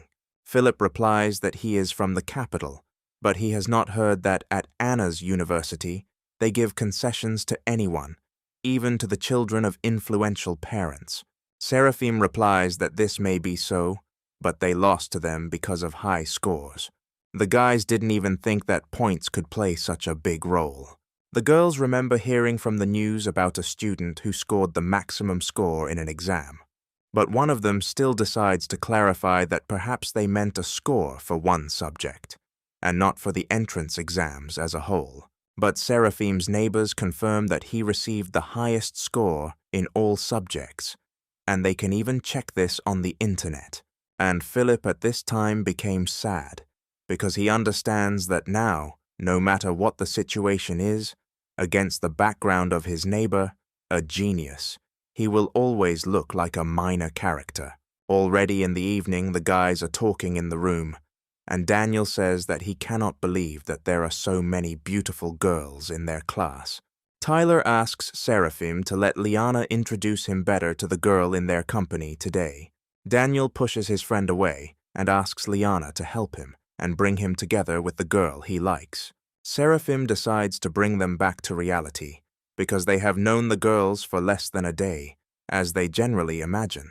Philip suggests creating a joint chat and just adding girls there. The main character is surprised, because it seems that they should have a class chat, and he thinks that they will deal with him tomorrow in class. Philip convinces him that this is not what they need. Their chat will only be them and the girls. Seraphim chuckles, because now he understands what they are driving at, and he decides to clarify all the details with Liana. Ultimately, a chat is created, and young people begin to correspond about everything, sharing their impressions of the first day. Philip even began to think that the girl he liked him. Seraphim is trying to fall asleep, and simply assents to his friend so that everyone falls asleep faster. Even if the neighbors agree with the main thing in the room, they decide to correspond with the girls a little more. The next day, at the beginning of classes, all the eyes of the male part of the team were focused on Liana. The young men had already begun to argue about who would approach her first. At this time, Seraphim enters the class, and, noticing the young man, the girl immediately greets him and calls him to her. This causes indignation among the guys, They don't understand why the hell this goddess is with some stranger. Tyler, hearing this, warns them, saying that this girl is already taken. The guys can't believe it. They're already crying and saying that now they won't be able to love again. Suddenly, Taylor walked into the classroom, looking at ease. And then, all the guys' attention immediately turned to her. They immediately tried to get her to sit at a desk with one of them. But ironically, the girl sat down next to Seraphim, which surprised the young man a little. The students again did not like that another beauty sat with this, in their opinion, loser. Seraphim wants to know why the girl sat with him, because the class is full of empty seats. Taylor wonders why she can't sit here. Mr. Clive wonders if she feels these murderous glances directed at him. The girl admits that, seriously, she just wanted to ask him for one favor. Taylor admits that she does not want to undergo military training, and wants Seraphim to ask the chairman to exempt her from this training. She asks the young man to promise her that he can get her out of military training, and in that case she will change seats. But Seraphim wants to know why she doesn't ask Chairman Raj about it herself. But the girl doesn't seem to hear him, and simply joyfully says that she is counting on Mr. Clive. Liana did not like these speeches, and the structure of her eyes. She simply looked at the girl with a murderous gaze. But she didn't have time to say anything to her opponent, since Taylor had already gotten up and gone to another desk. The guys in the class couldn't be happier, because they understand that they again have the opportunity to meet a beauty and even sit at the same desk with her. Tyler almost cried because he managed to believe that his neighbor was dating two girls at once. The teacher finally entered the classroom and greeted all the students. Now the attention of the male half of the class turned to the teacher. The teacher greeted them again and introduced herself as Fire Crisp, and she would be teaching them a foreign language. She stated that she wanted the students to get to know each other better and get a little used to the new stop. The teacher wants everyone to introduce themselves and tell them a little about themselves. One of the students is fully confident that he has the best passing grade among applicants. The choice of this faculty was influenced by the fact that there are many girls here, and he can easily find her here. The young man solemnly stands up and introduces himself by the name of Mike Vore. He is the fourth in the ranking among those who passed the entrance exams in the province. He declares that if anyone has difficulties in their studies, they can safely contact him. He continues to talk about how he also wants to play basketball, and he also has an interest in music, so he would like to join a music club. At first, there was silence in the class, as everyone just thought that the young man had come here to show off. But then, one after another, the students also began to stand up and introduce themselves. Mike didn't like that his classmates didn't admire him, but he understands that they are just jealous of him. He doesn't care because he already found a goal that he wanted to conquer. It turned out to be Taylor. The girl stands up and greets the class, saying how pleased she is to meet everyone. Since the girl immediately sat down after this phrase, the teacher decided to continue for her, saying that Taylor had an impressive passing grade, thanks to which she took second place among the applicants. Her classmates liked this, because the girl turns out not to be arrogant at all. Not like some who took only fourth place and immediately gave up their tails. Finally, it was Liana's turn. The girl also simply greeted everyone and sat down in her place. Here the teacher also had to intervene, saying that this girl had an excellent result. She took third place this year at the entrance exams. The young people were delighted again. They obviously like beautiful and modest girls. And now it's Seraphim's turn. He introduces himself and says that, most likely, he gave up all his luck for this moment. He even mentions his hobby, basketball, and generally says that he's glad to meet you. The teacher is already deciding, and does not miss the opportunity to say that Seraphim became the first among applicants in terms of admission scores. And he is also the one who received the highest score for the first time in the entire history of the exam. So she would like to nominate Seraphim for the post of head of their group. Mike could not restrain himself and began to freak out. He is furious because he does not understand why such a person did not go somewhere to the Faculty of Information Technology or Finance. At the same time, Chairman Raj was talking with his colleagues. They were just discussing a student who easily solved complex mathematical problems and at the same time chose the Department of Foreign Languages. After class, Liana and Seraphim decided to take a walk. The girl congratulated him on his post as headman. But the young man is afraid that this is not his, because he has never had experience in such a matter. Liana laughs and infects him with her laughter. She says that there is nowhere to go, and the young man promises her to try. In fact, Seraphim wants to know what his girlfriend thinks about Taylor, and what Liana would do in his place. Liana admits that at first Taylor seemed nice to her, but then she began to behave very strangely.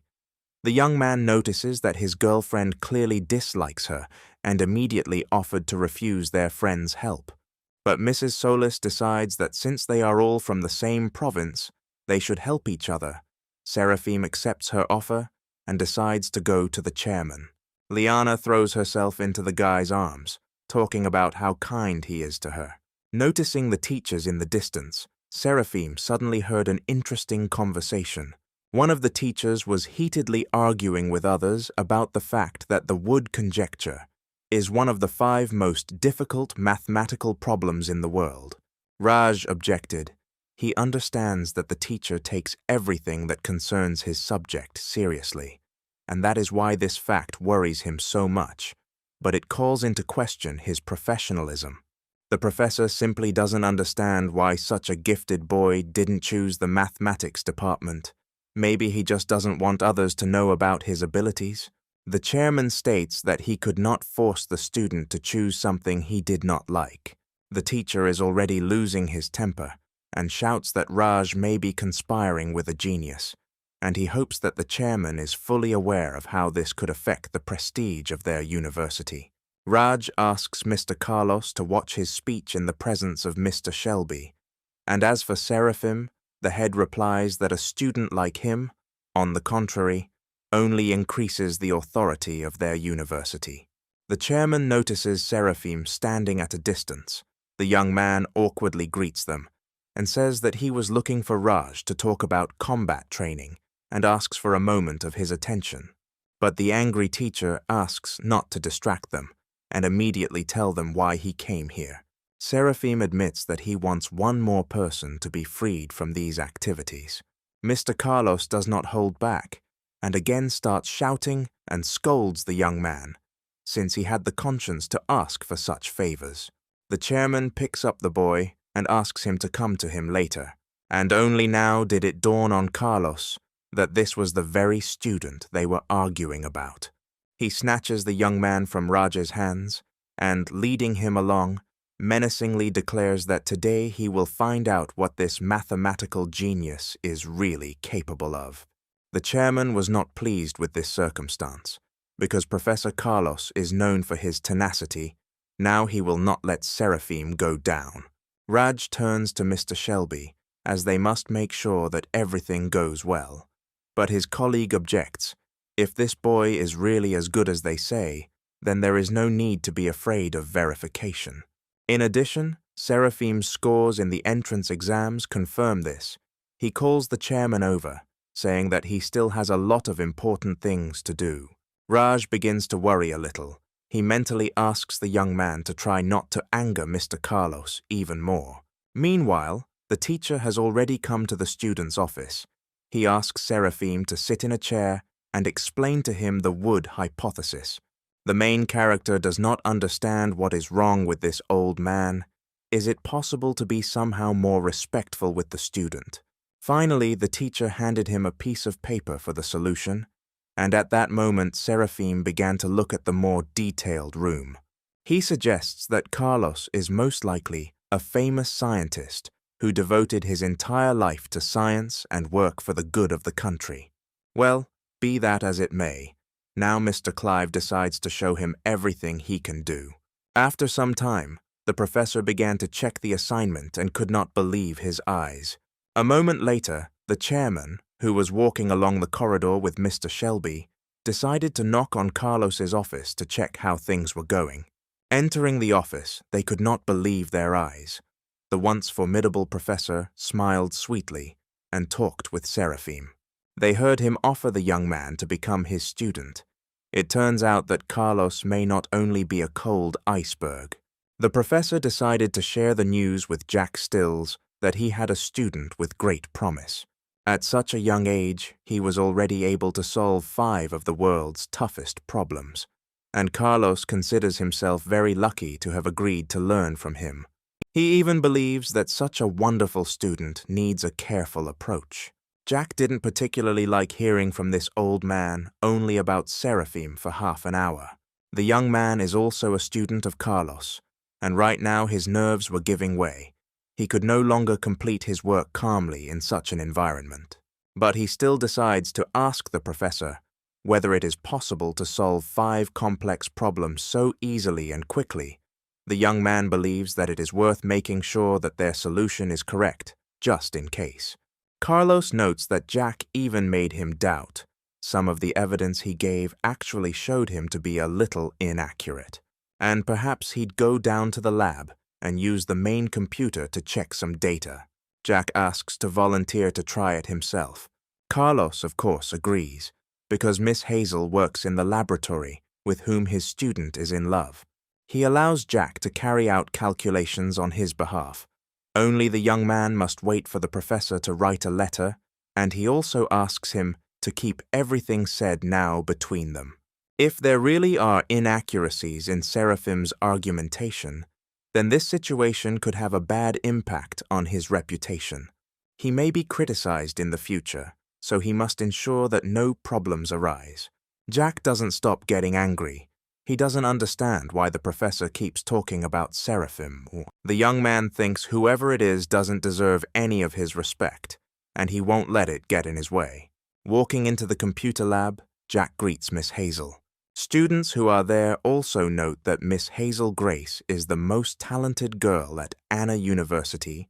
She is in her early 20s, and she is already very famous internationally. Only now they are wondering what kind of guy came and everything is rubbing around her.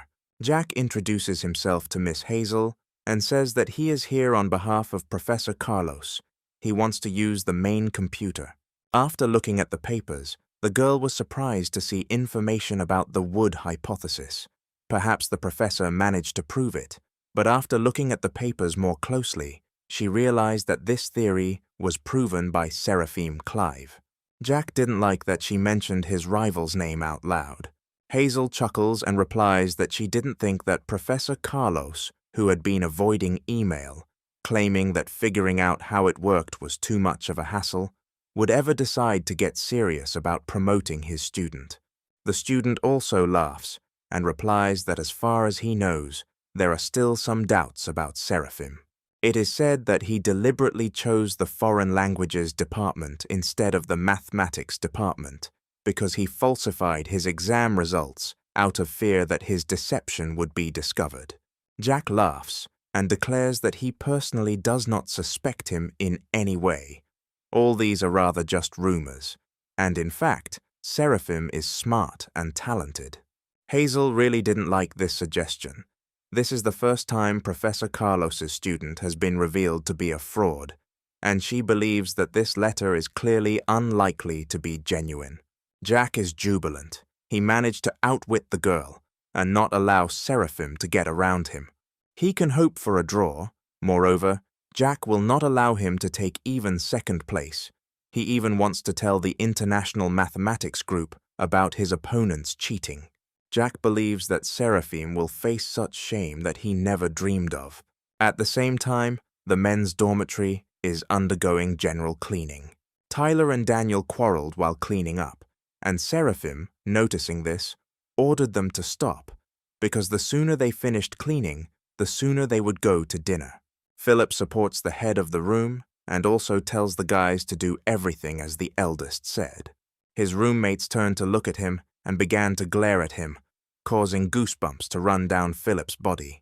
Daniel and Tyler abruptly began pointing their fingers at him and shouting to Seraphim that Philip had just laughed at him. The young man wants to know why they are turning all the arrows on him, because he didn't mean anything like that. Seraphim decided to ask the guys why they had been acting strange since he returned to the dorm. Philip assumes that they are trying to please Seraphim in order to get closer to Taylor. The guys immediately began to deny that this was all nonsense, and they simply respected their boss. Philip notes that one way or another, there are those who are not happy that it was Mr. Clive who took the post of head of the group, and now they must be throwing mud at Seraphim behind his back. Mr. Prince is even interested in hearing what his neighbor thinks about this. But the main character doesn't care.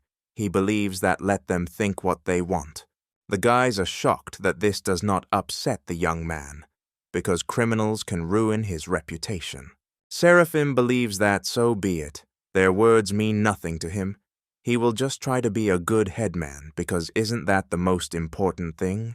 Philip believes that this is probably how the thinking of a strong person works, and this is what the boss convinced him.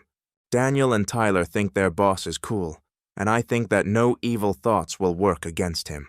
Unexpectedly, Seraphim received a message from Taylor, reminding her of her request to be excused from military training classes.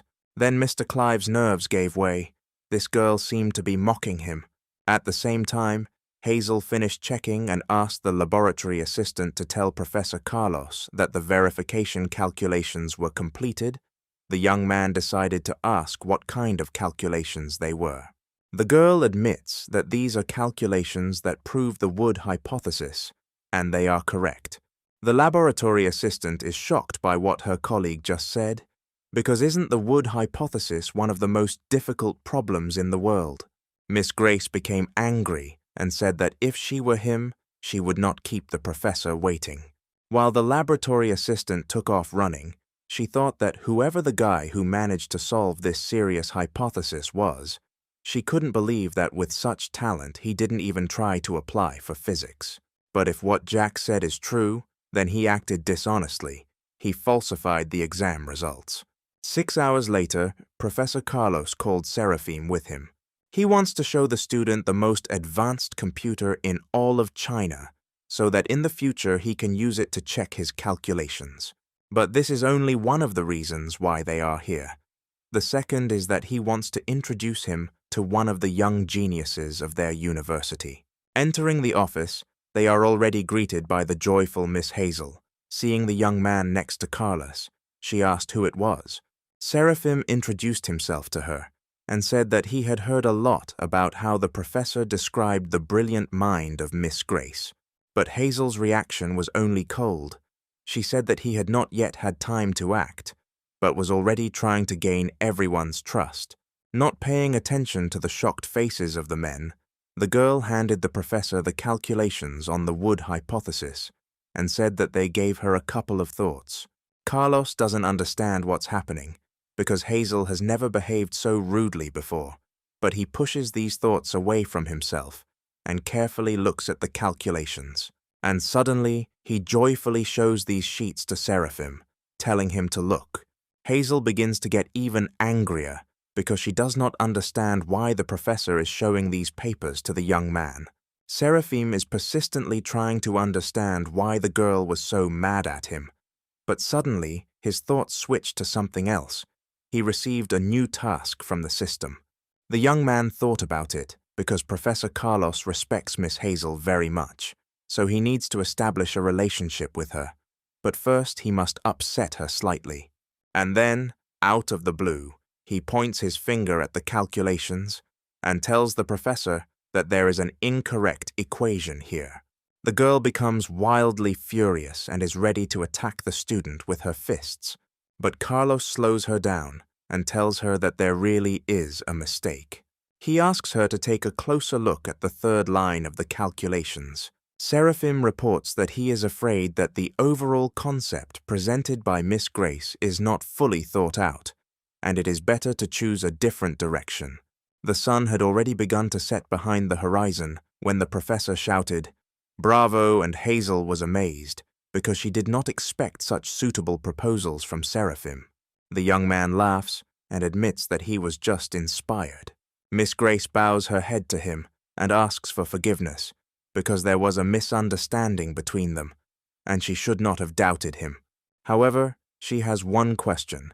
Why does he allow such talent to waste in foreign language? And she invites him to move to physics and mathematics, because he doesn't want his school years to be wasted. But before answering, Seraphim wants to know what university means to a girl like her. Hazel replies that for her, a university is one of the stages of the educational system. Mr. Clive believes that the essence of a university is not one thing, but several components, such as professors, laboratories, and more. He wants to say that choosing a faculty is not the end point of his studies. He can study any subjects he wants. Otherwise, there would be no such thing as an interdisciplinary subject. But Miss Grace thinks the first thing he needs to do is have a clear idea of what he wants to do. Seraphim admits that he entered the Faculty of Foreign Languages only because he wanted to be close to the person dear to him. Yes, they are students, and it is important for them to get a good education, but first of all, they are people who have feelings. After all, if it were not for his family and friends, he would not have been able to advance so far. It was thanks to Liana that he began to work hard and achieved what he has in terms of education.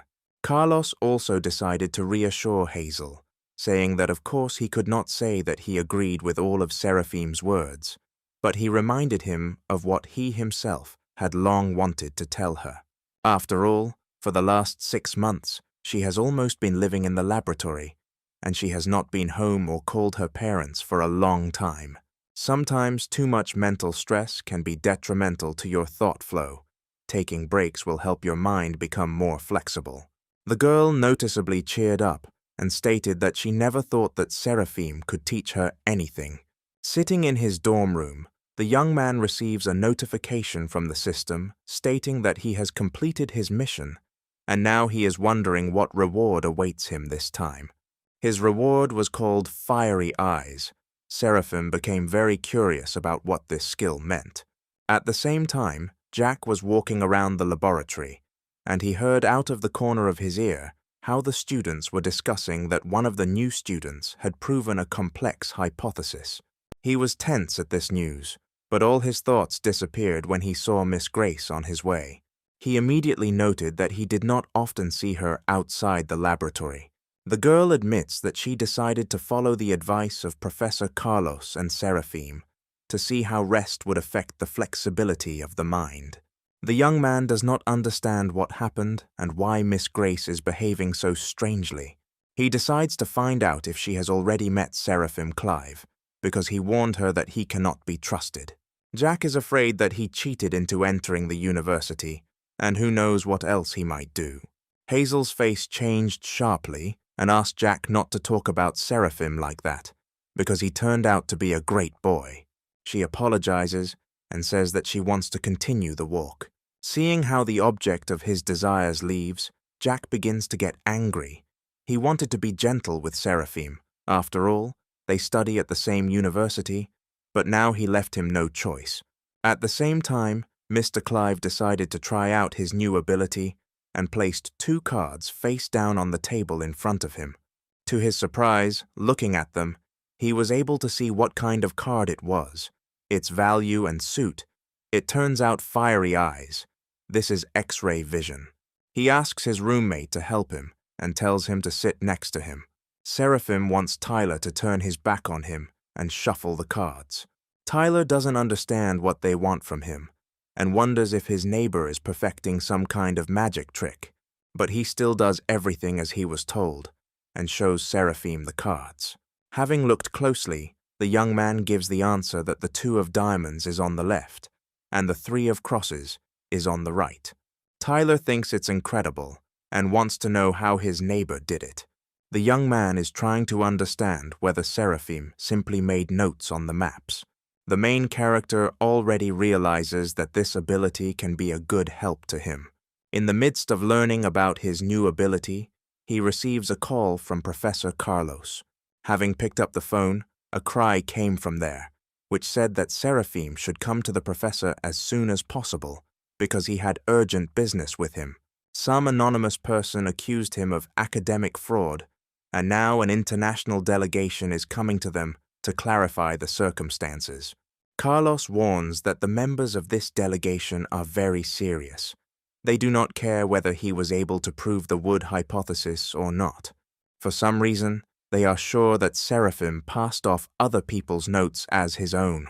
Jack started all this, as it is not difficult to understand. He wants the young man to disgrace himself tomorrow in front of all members of the Mathematical Society of China. Scientists around the world can be divided into 4 classes. First-class scientists are those whose achievements are limited to mastering a certain set of knowledge. The most they can achieve is to obtain a few patents for inventions. But there are those who believe that such people do not deserve an academic degree. Second-class scientists make revolutionary discoveries and try to find explanations for ambiguous phenomena. Their scientific articles are published in prestigious journals. Third-class scientists are one step away from reaching the frontier of human knowledge. Their skills are enough to organize a whole set of theories and ideas, which can then be passed on to the younger generation. Fourth-class scientists are able to introduce to humanity a new field that goes far beyond the limits of knowledge, which is necessarily recognized by all other scientists on Earth. Today, there are no more than 100 fourth-class scientists in total. Finally, the international delegation arrived in the main conference room. Mr. Shelby whispers to Miss Hazel that someone reported that China proved the Wood hypothesis. The girl is indignant because they did it on purpose. And besides, the person who sent the anonymous statement is one of the few trusted persons with whom they shared the secret. She realizes that not many people knew about the proof of the hypothesis, and she seems to have an idea who it could be. The delegation is talking to each other. One of the members is called Tom. He is a second-class scientist from the Kingdom of Starbast. A third-grade scholar named Mott from the Sakura Kingdom talks to him. Mott begins to say that he himself recently completed his latest developments regarding one hypothesis. One of the professors screamed when she heard this. She wanted to find out whether Motu had managed to prove the second most complex hypothesis of the world. The scientist, laughing, hands out sheets of paper with his findings for everyone to look at. Tom finds his colleague's progress encouraging and says he thinks it will take him a week to complete the hypothesis. Mott claps his hands to get everyone's attention and declares that he has a great idea on how to make their meeting even more effective. As everyone present looks at that boy named Seraphim Clive, look at his notes and try to carry them to their logical conclusion within 2 hours. Hazel enters into a debate. She does not understand what this madman is talking about, because this is a completely different hypothesis that requires a different solution. But Mott calmly declares that if the young man fails, he will call into question the reputation of the entire university. Suddenly, Seraphim enthusiastically declares that he is ready to try. Hazel was surprised that after all this, he was still ready to try, because the complexity of the XE hypothesis is world-class. It is impossible to solve it in an hour. Seraphim understands that the old man from Sakura wants to destroy the image of the Chinese academic community, and he simply must stop him. Mott greets the young man and asks if he is ready to speak on behalf of the entire academic community of China. Professor Carlos is a fourth-class scientist, and he shouts to his ward to do everything for the honor of their country. The young man looks at the sheets of paper and uses his skill called brainstorming. Meanwhile, Mott decides to ask Miss Grace if she would like to transfer to Sakura University with them. After all, less than 2 hours are left before the reputation of Anna University is destroyed, their status will be questioned, and it will be difficult to find a new job abroad. Hazel was about to say a few kind words to this scientist, but Seraphim restrained her. He reports that they have nothing to worry about. They will not cause them problems, because the young man has already found a solution to the XE conjecture. Teachers are perplexed, because only a few minutes have passed. during which time the student usually does not even have time to solve the algebra problem. Seraphim cheerfully declares that, nevertheless, it only took him about a couple of minutes to figure out this clumsy decision. None of the delegation can believe his words. All this is starting to anger them. Throwing the papers on the table, Seraphim declares that he has an idea on how to simplify the proof of this hypothesis. He decided to deviate from the method presented by Mr. Mott.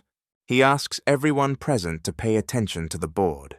Mott cannot tolerate such impudence. Slamming his palm on the table, he says that he will look at the shame of this young man. Mr. Clive continues. Firstly, he shows the new formula. Next, he paints almost the entire board and at the same time explains everything, showing what result he managed to achieve. His method of solution turned out to be much easier and more effective. During his explanation, Mott broke out in a cold sweat. He simply did not believe in everything that was happening around him. This simply cannot be. Can it really be that at such a young age, Seraphim has already reached the level of a fourth-grade scientist?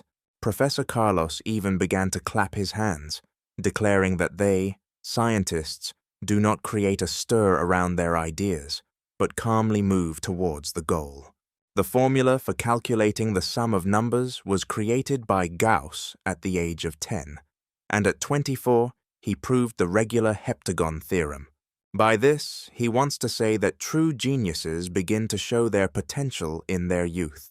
Seraphim decides to approach Mr. Motu and asked him to remind him what he was talking about. But he did not let him speak, but repeated that Mott was sure that in 2 hours the reputation of the Chinese Academic Society would be completely ruined. Seraphim is afraid that the scientist was mistaken, and that here and now it is not China, but Sakura, who will face humiliation. Professor Carlos intervenes in the conversation. He is, of course, on the side of his ward, but decides to remind him that he is still just a student, and Professor Mott is higher in status than him, so he must respect what he does and says. The scientist understands that he was humiliated in front of the members of the international delegation.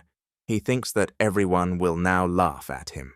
They had already started talking behind his back, discussing that they didn't think anyone could prove the XE hypothesis in such a short time. Tom believes that this is a turning point for the entire world of mathematics. His colleague supports him and believes that he needs to quickly tell others about it. Mott stands on the sidelines and thinks that he is a loser, and now he will never regain his former respect, because a new star has appeared that has eclipsed him with its radiance. The next day, Jack, walking around campus, again heard about a certain gifted genius at their university.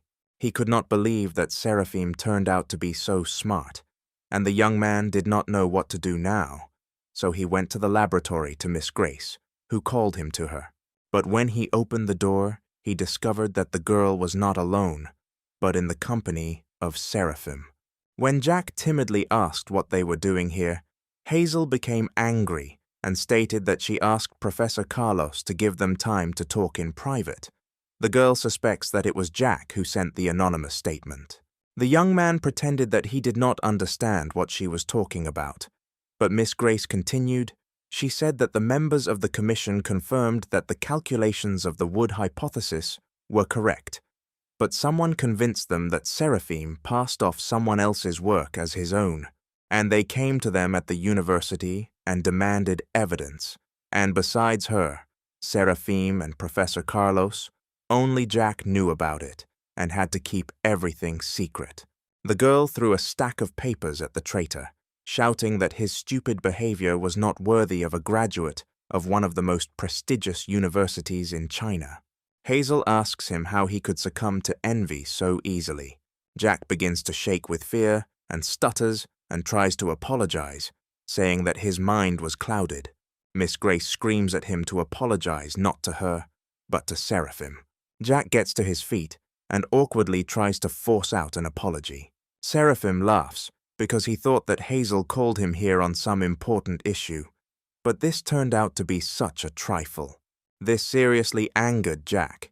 He asked the young man whether he cared that his life could go downhill. Seraphim leans towards him and says that they have been working all their lives for a bright future, and this incident became for him an unusual obstacle on the way to it, which he overcame and is ready to move on. Already in the dormitory room, Tyler, having heard this story, was surprised. Who would have thought that Mr. Clive would be set up by a senior student? If he were in his place, he would not be able to forgive him so easily. And Daniel grabbed Seraphim and called him cool, because he heard how he put that old man from Sakura in his place. Tyler declares that from now on, their boss is a university celebrity, which means that in order to get a girl together, all he has to do is say that he lives in the same room with Seraphim. But the main character doesn't like the speech, so he decides to ask if they plan to drive him crazy. Daniel calms him down and explains that he is only saying this because he really thinks so. Seraphim offers to forget all this, and he will treat them to dinner if only they all leave him behind, because he just received the prize money. Seeing a silent question in the eyes of his neighbors, he explains that this money came to him for proving the Wood hypothesis, and this is an amount in the form of a family, or 8 noble sum. His neighbors, having heard about this, could not get enough of how lucky they were with their roommate. Seraphim decided to find out where another of their comrades, Philip, had gone. Daniel heard that he went to play basketball because today is a tryout game with the team from Taekock University. Seraphim admits that he didn't even know that Philip had already been accepted into the team. Tyler reports that this also came as a surprise to them. It turns out that he is not only smart, but also good at sports. Besides, he's also a great guy from a rich family, but Tyler still thinks that their boss is still 100 times cooler. Seraphim decides that it's better for them to go and watch the game, because whether it's a trial or not, the competitive spirit has not been cancelled. A fight had already broken out on the basketball court. Philip blocked the opponent's ball and, having taken it away, moved towards the opponent's hoop. His efforts were not in vain. On the first try, he scores into the hoop. Seeing how their comrade carried out the attack brilliantly, Tyler decided to shout out words of encouragement to him. One of the cheerleaders heard this and turned around angrily and asked the guys what they forgot here, because Anna University students were sitting on the other side. The young people smile awkwardly and ask her for forgiveness for their mistake. Suddenly, the fans, taking a closer look at the young man's face, recognized him as Seraphim, the genius about whom everyone was talking, and this melted their hearts. They admit to the main character that they are his big fans. This delight was noticed not only by Seraphim, but also by the Anna University basketball team.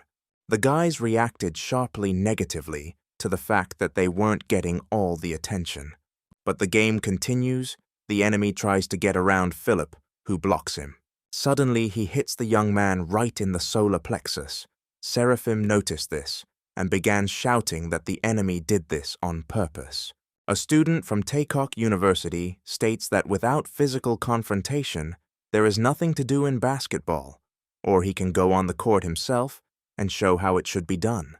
Seraphim approached Philip to lift him up, and one of the players was already shouting that the young man was not part of the reserve team, and this was against the rules. The bully believes that they don't have to follow the rules. This is a test game, and if Seraphim is not satisfied with something, then let him show it how it should be. Philip tries to tell his friend not to pay attention to this, but Seraphim decides that if they want to see wild basketball, then they will get it. He will show them real sportsmanship. The rivals are only happy with this outcome. They do not believe that the mathematical genius will be able to defeat them. Seraphim takes off his jacket and declares that he will score 100 points for his opponents.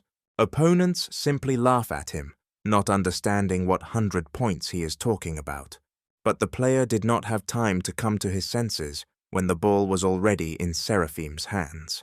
The team captain yells at the other players to stop the new guy, but Seraphim already knew that nothing would work out for his opponents. He literally, like an eagle, soared into the air above them to throw the ball. The entire Anna University rejoiced when the ball hit the basket, comrades shouting wishes to their boss. But the opposing team is not ready to give up. They must concentrate. But they were unsuccessful again. The ball seemed to be magnetic to Seraphim's hand and then hit the target. The current score is Taekok University, 34 points, and Anna University, 39 points. The opposing captain is again trying to get everyone to play more aggressively and wants them to at least just block the young man. But Seraphim quickly noticed and analyzed their new type of attacks. He simply distracted the opponent and without moving, threw the ball into the basket. The player admits to the captain that since the young man is too evasive, they cannot effectively block him. The enemy gets furious, he takes the ball himself and orders everyone to attack together because they need to score, no matter what. But it was not to be. Seraphim knocked the ball out of his hand and, jumping up, immediately scored another point. The opponents no longer even understand what kind of ball it was. The captain orders from now on to simply avoid this scumbag. But they couldn't just bypass and score, because Seraphim is not the only great player on the team. The Taekok University team again failed to carry out its powerful attack, because Seraphim can hold off 3 of their players at once, and that leaves 2 against 4. The captain again makes a speech about how they have no right to lose and need to move into battle. But after a few more halves, they are already lying on the court exhausted. The score by this time was already 57 points for Taekok University and 159 points for Anna University. Finally, the referee announces the score and says that the match is over. Seraphim's comrades rejoice. Mr. Clive, despite all the honors, decided to approach the opposing captain and say again that he knows that he deliberately pushed Philip. Now he will have to remember that karma works 7 days a week. After the game, one of the Taekok University fans gently pulled Seraphim back. The young man thought that she wanted to stand up for her captain, but in fact she wanted to ask the young man for an autograph. Other fans hurried after her, with open notebooks at the ready. They even managed to quarrel over who should get an autograph first. Then another fan materialized behind him, which made him feel even creepy. Having noticed the girl out of turn, a fight immediately broke out between the fans. Seeing the turn the matter is taking, Seraphim decides to get out of there as quickly as possible. Gradually, the fame of the young genius spread faster and faster throughout Anna University, and all the locals were already trying to find his accounts on social networks. Seraphim woke up in the dormitory in the morning, woken up on his phone, and discovered that there was an unimaginable number of subscribers on his page. Suddenly, a fairy appeared in the room and congratulated him on what he had achieved, noting his 20 million fans, and that the hidden task called the famous person had been completed. The creature noted that they had not seen each other for a long time, and she was glad to see the owner. The fairy did not expect that Seraphim would be able to complete the next task so easily. It seems she underestimated him. Thanks to this task, the young man comes to the conclusion that his fans can also carry out the tasks. From this, it turns out that there are missions, the success of which depends on the level of popularity. The system never ceases to amaze him. The fairy confirms this, because communication skills also need to be learned. Like everything else, this experience is undoubtedly important in the life of every person. Seraphim already regretted asking her about this, but he wants to further find out what reward he will receive for successfully completing the mission. The fairy appeared here to give him his reward. The creature was angry that Seraphim did not consider that this task had a teaching function. Therefore, the fairy decides to leave, leaving the young man alone to deal with everything himself. Left alone, Seraphim was a little sad, but decided that he could cope without her help. It turned out that the mission of a famous person has 2 phases, the first of which has already been completed, and the second is in progress. Seraphim has already realized that the number of fans plays an important role, He still cannot believe that they can really complete tasks. Flipping through the feed, the young man also comes across mentions of his name in connection with something called a Battle of Intellects. The Battle of Intellects is an international competition in which the best minds from more than 10 countries take part. China, the country of lighthouses, the country of cherry blossoms, the country of eagles, and the country of witches, are fighting for first place in different fields of knowledge. In the last game, the winner was a contestant from the country of Myakov, several steps ahead of his rivals. This time China approached the selection of candidates less responsibly, but was only a few points behind. Such competitions do not show the true potential of an entire country, but the public does not think so. The country of lighthouses, which took first place, ridiculed China, thereby angering its people, and this time China demands revenge. At this point, Taylor finished her explanation about this show. She explains to Seraphim that the country has high hopes for him.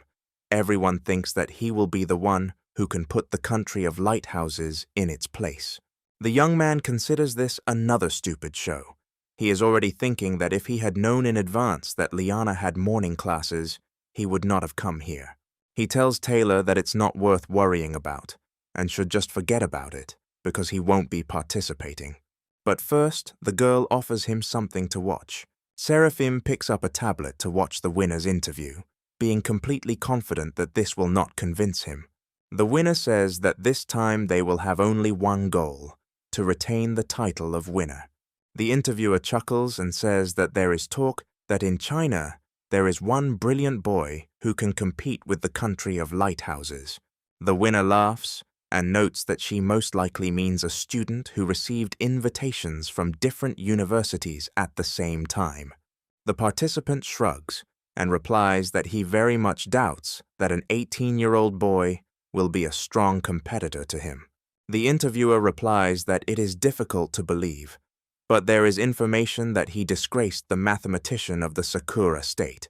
The man believes that these are all tricks of Asians, which are not worth falling for because they are mired in vanity. From the side of the country of lighthouses, real students will participate in the battle of intellects. China, in his opinion, expels those who have already graduated from the university.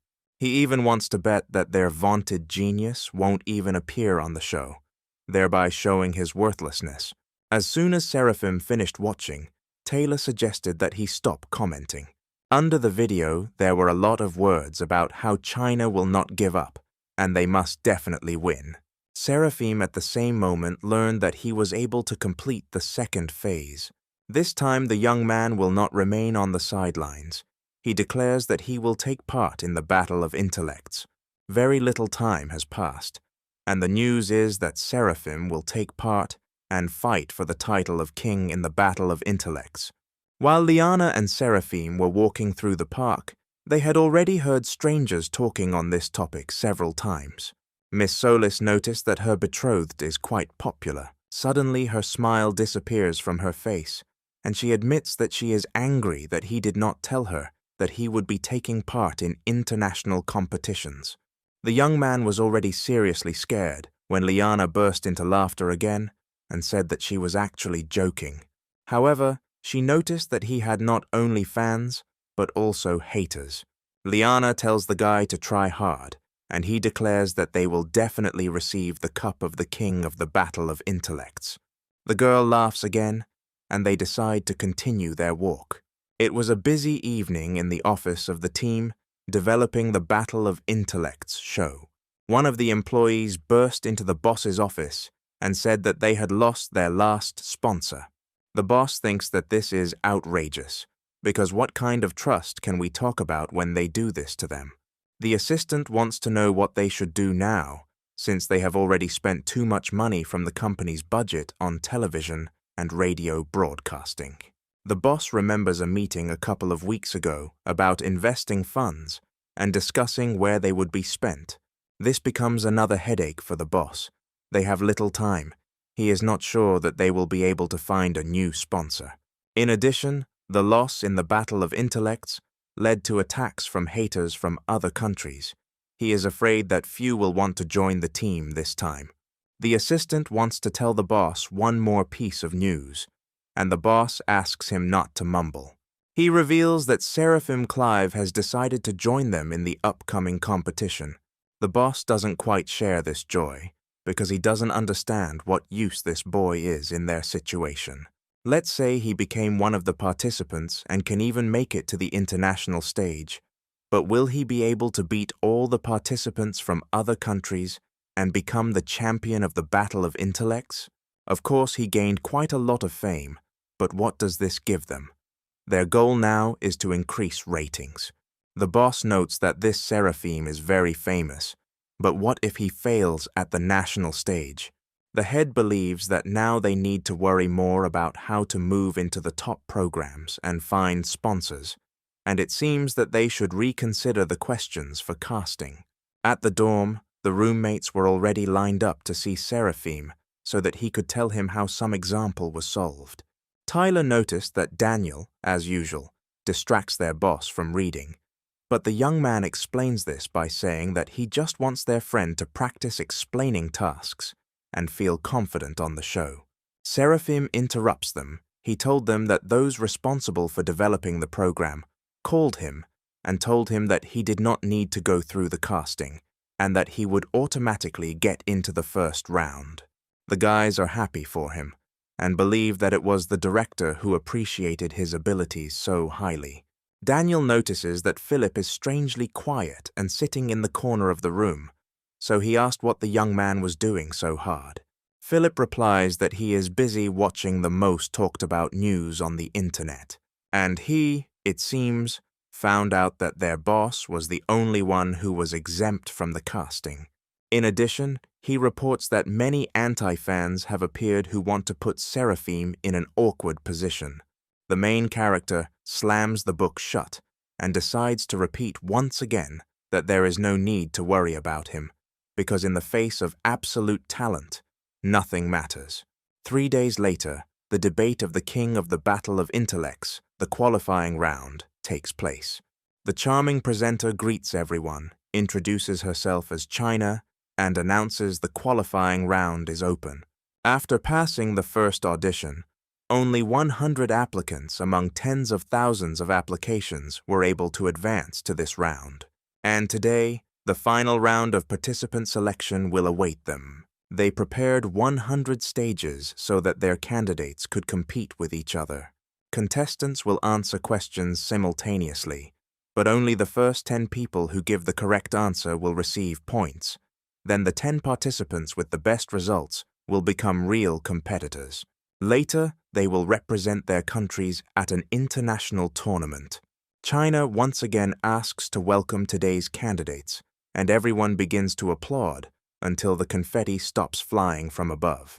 The tournament began, and the first question appears on the scoreboard. Tyler and Philip no longer understood anything. The picture was more like some kind of mosaic. Suddenly, Tyler noticed that many players were looking at the screen with their heads tilted strangely. Philip recalls hearing about a similar technique called 3-eye. With its help, you can superimpose several pictures on top of each other, and the different elements will immediately be highlighted. He realized that they were studying the screen from top to bottom, vertically, and left to right horizontally, most likely combining several photographs into one large one, and then comparing them to quickly find differences. Tyler chuckles. Now it's clear, after all, only the first 10 people will be able to get points. And at that second, the comrade was seized with panic. What if Seraphim did not know how to use the 3-eye technique? An assistant ran into the technical room with the news. He brought the boss the hottest internet news. The headlines already said that the country's main genius, Seraphim Clive, could not even pass the qualifying round. The boss is pleased because he sees that many people are interested in this. And this means only one thing. They must take advantage of this farce to attract sponsors. The head carefully selected the questions for this round, and none of them are related to mathematics, because no matter how genius this Seraphim is, he cannot be so wasteful. China was surprised when only 10 seconds had passed, and the contestant named Seraphim was already ready to give his answer. But to everyone's surprise, the answer turns out to be correct, and the young man receives the first 10 points. The main character had no doubt about his victory in this task, since the reward for the last draw was the power of inspection, and its effects are simply amazing. Then the young man gave one correct answer after another, increasingly shocking the audience. The boss watched the game, and Seraphim, he didn't understand how this was possible. This guy is a mathematical genius. Isn't he the one who solves universally complex problems? If the young man wants to glorify his city, then he needs to concentrate. The man could not even believe that there were such comprehensive geniuses in the world. The assistant tries to tell the boss that things seem to be getting out of control, but the boss just yells at him to stop talking nonsense. The henchman hands the head the phone and asks him to look at the comments. On the internet, people mocked Seraphim and believed that the show had specially altered the questions for him. The boss loses his temper because he asked his assistant to hire professionals to stir up interest in the show and thereby attack Seraphim. In fact, the assistant found a fairly strong PR company, but what he failed to foresee was that within a couple of hours, the PR team had found quite a few subcontractors. The boss encouraged his employees to direct all their anger at a man named Seraphim Clive. The employee immediately decided to clarify what was wrong, because this guy doesn't seem so bad to him, but the head reminds him that the same employee worked as an anti-fan for 2 years, and he should already know what he's doing. As a result, a misunderstanding occurred, which led to mockery of the program team and insults to Seraphim. His comrades continue to admire their neighbor because he has already scored 104 points. Philip notices and wants to know if his friends think the second candidate looks familiar. Now in second place is a student named Dave Romer. His results are also very good. Philip recalls that last year he took third place in the debate tournament, and in terms of knowledge, he can easily compare with the winner. The boss breaks down and rushes. He orders the assistant to immediately contact the PR company because these comments need to be deleted. The head sits down in a chair and, bowing his head, understands how big they screwed up. The entire budget was spent on renting the premises and concluding a contract with a PR company. Suddenly, an assistant bursts into the room with a joyful expression on his face, and the head was even a little scared from such suddenness. But the assistant does not listen to him and simply hands him the phone with the words that there is a person on the line and he wants to become their sponsor. The head can't believe if this is the turning point. The only condition put forward by the client was that Seraphim Clive be the face of the program. China announces that the tournament has come to an end, and now they can all congratulate the participant named Seraphim, who answered correctly all 20 questions in a row and took first place. Dave left the studio a little devastated because he only took second place. Walking down the corridor, he tried to restrain his anger, since he was sure that the winner had simply been leaked the answers in advance. The next day in the laboratory, a student approached Tyler to ask if he was rooming with the same winner in the final round of the debate tournament. Another classmate overheard this conversation and decided to say that he had heard that the answers were leaked online. Liana overhears. Their classmates are trying to find out what is the secret of Seraphim's success. Suddenly, Mike Vozel sits down next to the girl and greets her. Daniel noticed that their boss's girlfriend was having problems and decided to go up and say that the place next to Liana was already taken. Mike decides to ask if there is someone's name written on this place. Daniel was about to take action, but Seraphim suddenly grabbed him by the shoulder. The young man wants to know if everything is okay with his girlfriend, but Liana calmly replies that everything is fine and invites him to sit back together. The teacher finally comes into their classroom and announces the start of the lesson.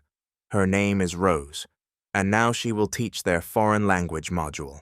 She hopes that everyone present understands their profession, although it may seem that the specialty of mathematicians and physicists is much more complicated. Languages also require deep knowledge. After graduation, they will have many opportunities and can get jobs as interpreters, translators, and diplomats. To begin with, Rose wants to have them translate a short passage in Chinese. Mike decides to volunteer first because he wants to get his dose of everyone's attention. Carrying out tasks at the board, the young man is already anticipating victory, since he is sure that Seraphim is completely zero in languages. Rose checks the assignment and praises the student for a very good translation. But he immediately declares that this task, as far as the aesthetic side is concerned, is not ideal, so there is something to work on. She sends Mike back to his seat, and the student feels his whole body shaking with despair. Rose calls Seraphim to the board so that he can also try to translate the passage. Only now the young man has woken up a little, and Mike has already managed to think that, finally, at least others will get a little of the teacher's wrath. Seraphim asks Rose to repeat, since he listened to what she said, and also wants her to repeat what language they are translating into. The teacher hands him a chalk, and in a stern voice orders him to go to the blackboard first. Mike sits on pins and needles, eagerly waiting for Seraphim's pretense to be exposed. But then suddenly, the student tells Rose that he doesn't have enough space on the board to write everything down. The teacher orders him to write until he runs out of space. Mike rubs his hands, realizing that Seraphim will face the public shame he deserves. But everyone was only surprised to see how the young man translated the phrase into different languages, and the space on the board actually ran out. Rose stood in silent shock. She wrote this passage herself. The student not only has a complex logical structure, but also unusual content. She can't even believe that he is really capable of translating the text into 20 languages so easily. The teacher understands that one glance is enough to understand that this text is of first-class quality. Seraphim seems to have the level of a professional translator with 20 years of experience, as if he is fluent in 20 languages. The young man turns to Rose and says with a smile that the place on the board is over, but the teacher doesn't care anymore and she tells him to finish there. Having announced that the lesson was over, she wondered whether an 18-year-old student could be fluent in more than 20 languages. Rose wanted to talk to the dean about this. Seraphim sits down next to Liana and asks if she saw how good he is. The girl praises him, but at the same time wants to know when her boyfriend started to stand out so much. Of course, Seraphim cannot tell her that everything he has now is thanks to the educational system. 8 hours ago, a fairy visited him and said that thanks to his performance in the rematch, he had helped him advance in his mission. He asks the creature to show him the panel, and the fairy does it. A screen appears in front of him. The young man sees that nothing has changed in the table except Fanaz's points. He became curious why this indicator was always at 0. The fairy explains that Fana's points are equal to achievement points. Since Seraphim has not reached a certain level, the point system is locked. The young man does not understand how he could not reach a certain level if he has 13 million subscribers. The creature answers in a slightly mocking manner that for this he needs 20 million. The hero then decides to lie on the bed and think about where to get so many fans. Maybe he needs to achieve a higher status. Seraphim comes to the director and asks to be given sick leave. The director had already assumed that their genius would participate in the battle of intellects, so he didn't mind and wanted to know how long the young man would be gone. Seraphim replies that the team warned him and 2 weeks will be enough. The director notes that this show has become very important recently, and their student must try hard and not disgrace Anna University. The main character asks him not to worry, because if he participates in this tournament, he will certainly win. Meanwhile, in the office of the director of the television station, the head is considering the applicants, Seraphim and Dave. He knows that they are both first-class mathematicians and talented young people. The director of the TV show confirms this information, but Dave is known to be more interested in promoting himself on social networks. In the last tournament, he took third place, but many believe he was simply unlucky. The head admits that initially he wanted Dave to lead the team in the international tournament, but in the end they chose Seraphim. The director subordinately praises him for his good work. But the director, sitting down in a chair, notes that he noticed that the internet is not calm now. The head supports his leader and replies that people nowadays send spam to everyone. People will always find something to argue about, especially with regard to fans of various television projects. Don't feed them bread, let them insult someone. The director tells the head of the program to keep a close eye on this and always be aware.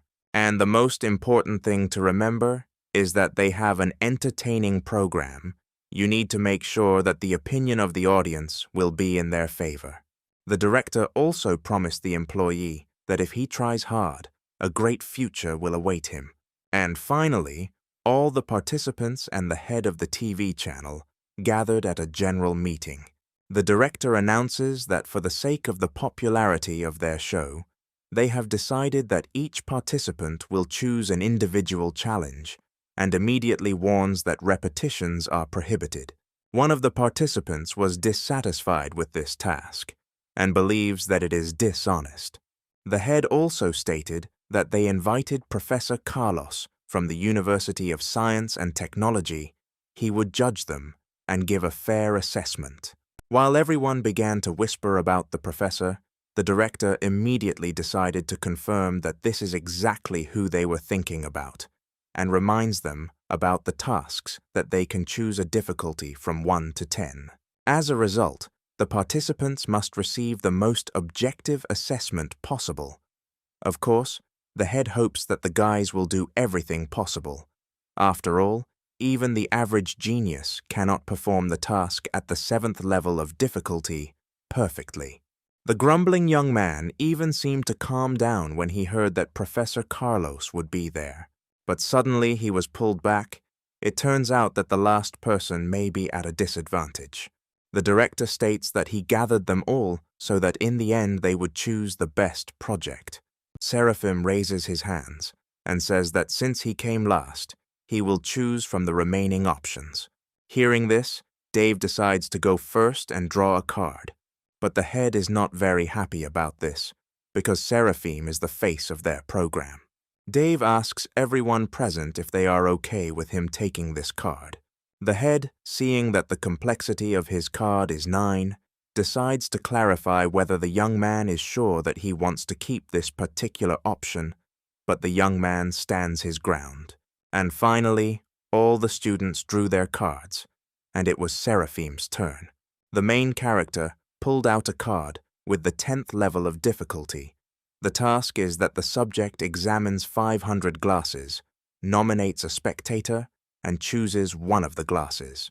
He then turns away and closes his eyes, while the spectator changes glasses in a random order. Once the arrangement is changed, the subject will have to find the chosen glass of water, judging only by sight. Dave asks his opponent if he will stop at such a question. Seraphim reminds him that this is the essence of the choice. The opponent sighs and promises that they will definitely watch Mr. Clive's performance. Dave is about to leave and finally states that he hopes that there are no fake players in the show. As soon as the young man left the room, the participants immediately dubbed him a rather ill-mannered person.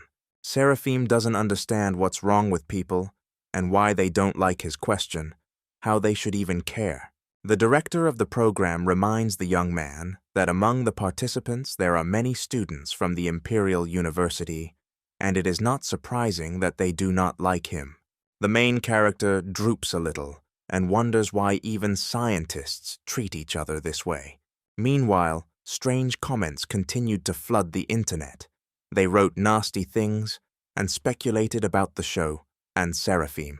And on the 1st of November, the internal finale of the Battle of Intellects finally began. China, standing in the spotlight, greeted all the participants.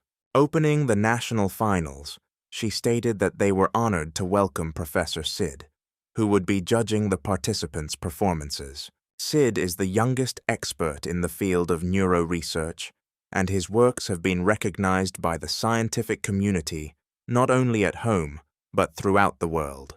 The professor promises that science is the only criterion by which he will judge.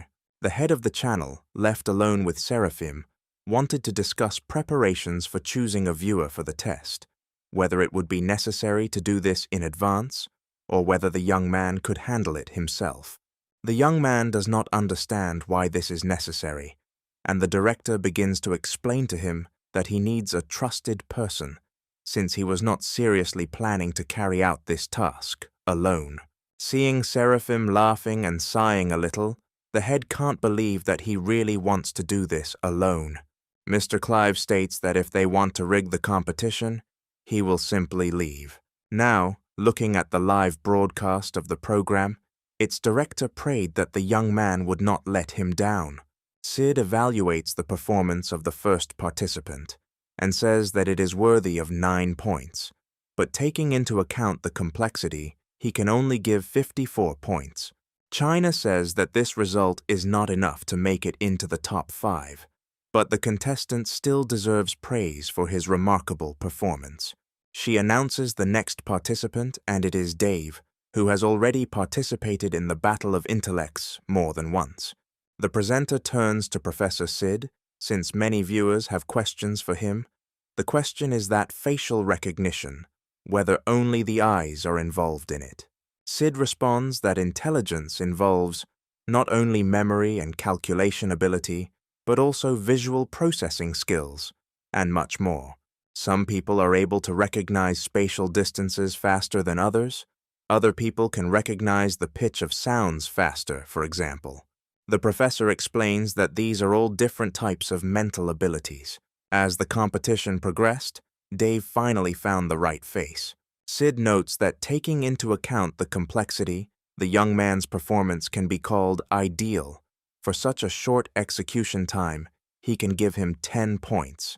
China announces that if the points are multiplied, Dave's current highest score is 95. The presenter announces the next contender. He turns out to be the winner of the qualifying round, named Seraphim Clive. She is surprised by the complexity of his task. Sid replies that before he begins, he wants to express his surprise that someone chose this question, which he did not expect. This question was intended as a model for other tasks to establish the difficulty. China replies that first they need to choose a spectator who will help with the task. Finally, one of the spectators was chosen. He quickly walked onto the stage and stood next to Seraphim. At the second studio, while others are watching what is happening, the participant asks Dave why he proposed a viewer. Did he really want to put on a show with Seraphim in the title role? The young man replies that he has nothing to do with this. He just doesn't want anyone to rig the results. Backstage, he checked all the props to make sure they were in order too. Dave suggests that even if this Seraphim has aces up his sleeve, the only way to see the difference in glasses is by resorting to cheating. Unless the spectator is a figurehead, only shame awaits him. One of the participants also suspects that this task cannot be completed without cheating, but Dave believes that it is unknown how this fool, Seraphim, entered Anna University in the first place. The viewer looks carefully at the glasses and realizes that there seem to be no markings on them. Finally, he selects 2 glasses and points them to Seraphim. After examining the glasses a bit, China asks him if they can move on to the next part of the challenge. A sleep mask is put on the young man so that he definitely cannot see anything. The presenter wants to know what the professor thinks about Seraphim's chances of success.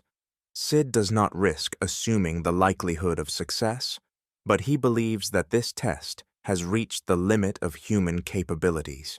But since he is asked so, he thinks that the young man's chance of guessing is close to 1%. China notes that she can't believe the professor has such a bad opinion of Seraphim, but Sid reiterates that he adheres to scientific criteria.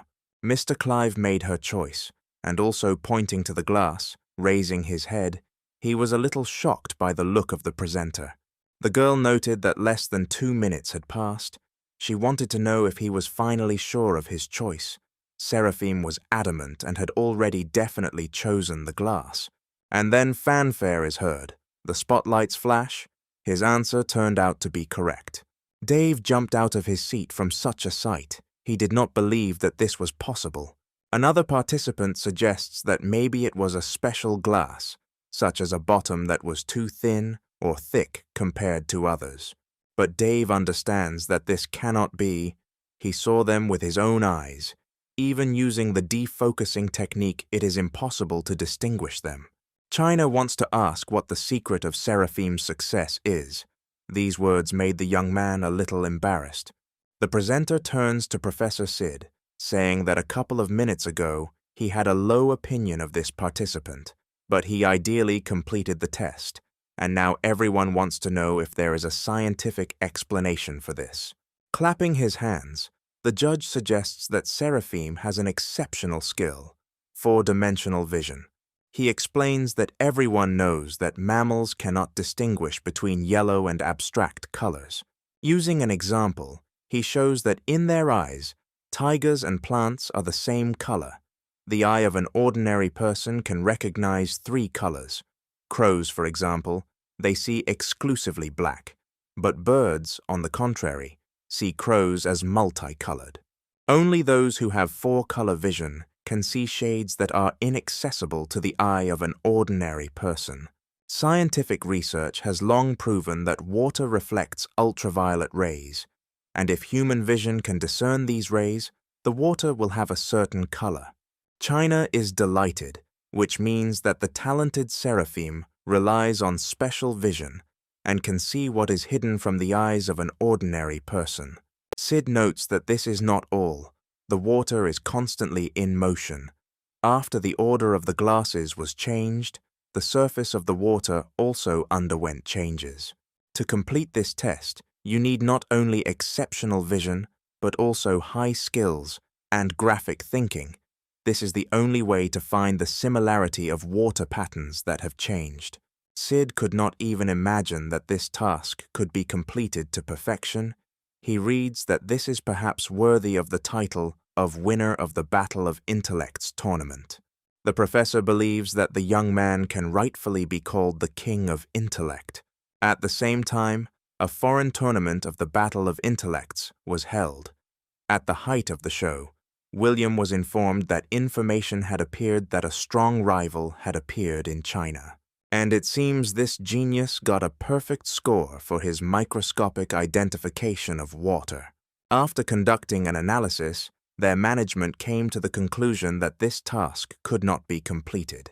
William goes on a tirade about how these narrow-eyed monkeys can't seem to get rid of their inferiority complex, and always make these false claims. And since they have decided to take such a step, William is afraid that Chinese representatives of the program will soon contact them.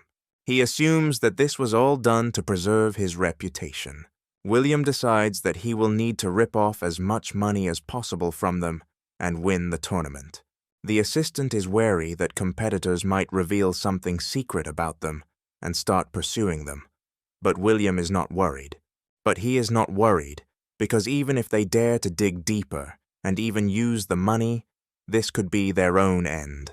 Moreover, if he loses to this amateur, the Chinese version of the program will cease to exist forever. William believes that this is the way of the world. Being weak is the worst sin. Only the strongest can survive. Coming out of the building, Seraphim didn't even really have time to understand anything when he was grabbed by the hand and dragged along. Only after a couple of more seconds did the young man realize that he was being resolutely pulled along by Miss Hazel.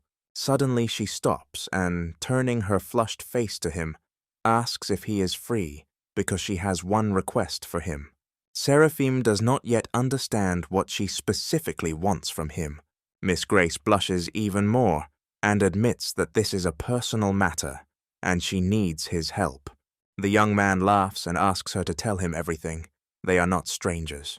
Hazel gathers her strength and admits that her parents insisted that she go on a blind date, and she wants Seraphim to pretend to be her boyfriend.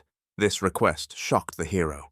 Mr. Clive tries to delicately say that he has a girlfriend, and why doesn't Hazel turn to someone else? She admits that she has had no friends since childhood, and Seraphim is the only one with whom she communicates closely. Seeing that the young man does not want to participate in this adventure, she decides to resort to blackmail and declares that if he does not help her, he can forget about her. Seraphim asks not to scare him anymore, and he still agrees to help her. The girl happily grabs his hands and continues to drag him along in an unknown direction. She decides to tell him that they are going shopping because the young man did not think that he would go on a date in such an outfit. Seraphim objects and says that it seems to him that there is nothing wrong with these clothes. Hazel explains that his outfit is suitable for everyday wear, but is not suitable for such a special occasion, so they need to buy him a formal suit. The young man was a little taken aback. The last time he wore a suit was when he was a child. He has no choice but to obey his fake girlfriend, and now he enters the restaurant dressed in a brand new suit. Seeing the decoration of the establishment where they came, Seraphim understands that this is a good place. Hazel admits that she doesn't know what her parents were thinking, but they introduced her to a 30-year-old man. She doesn't understand. Her relatives apparently believe that she is not able to find a husband for herself, but this should be a man who matches her and is no less talented. They are finally greeted by a waitress who wants to know if they have reserved a table. Seraphim replies that they will send Terry here to meet with Lucius. Finally, the girl leads them to the desired table, where a man was already waiting for them. Lucius gets up from the table to greet Hazel, but immediately notices that another companion is with her. The girl cuddles up to her boyfriend and also greets Mr. Terry, introducing Seraphim as her boyfriend. She admits that she came here only to talk. Lucius invites them to the table to talk calmly. Hazel, meanwhile, asks Seraphim to bring another table, which was not originally designed for 3 people. The young man sits down at the table and notices the man's incredulous look. He probably doesn't believe that the young people are close. Lucius admits that he has no idea what Seraphim is doing. The hero immediately replied that he is a student from Anna University. The young man goes on the offensive, saying that he has a rich family and declaring that he is prettier than Lucius, although they, of course, cannot compare in age. Seraphim wants to know how old his competitor turned this year. He assumes that he is 40. Mr. Terry chuckles in response and notes that the young man is also quite eloquent. Nervously hitting the table, he wants to know how Seraphim's family earns money. The hero doesn't understand why his family is being discussed here, or whether Lucius is so old that he still checks other people's accounts, or maybe he has some problems with his own. The man decides to ignore this and move on to the fact that he heard that Miss Grace does not have a man. Seraphim laughs. He calls Lucius a fool because the young man immediately said his reason for being here. He presses Hazel closer to him and declares that this is his woman, with whom he fell in love at first sight. Sooner or later their parents will find out about this, so he advises Lucius to stop courting Miss Grace. This infuriates the man. He gets up from the table, shouting that he will deal with Seraphim, if not now, later. As soon as Lucius disappeared from sight, the young man turned to Hazel and began to beg her forgiveness. He admits that the enemy managed to piss him off, to which the girl only laughs and replies that she understands everything. She thanks Seraphim once again for helping her, and now she doesn't even know how to repay him, or maybe he can become her real boyfriend. The young man laughs in response and asks the girl not to be stupid. Their awkward situation was resolved by a call. It turned out that the director of the television station was calling Seraphim. He quickly said goodbye to Hazel and made fun of them to leave here as soon as possible. Seeing how quickly Seraphim left, Miss Grace felt a sense of sadness in herself. She was even afraid to ask herself whether she liked the young man.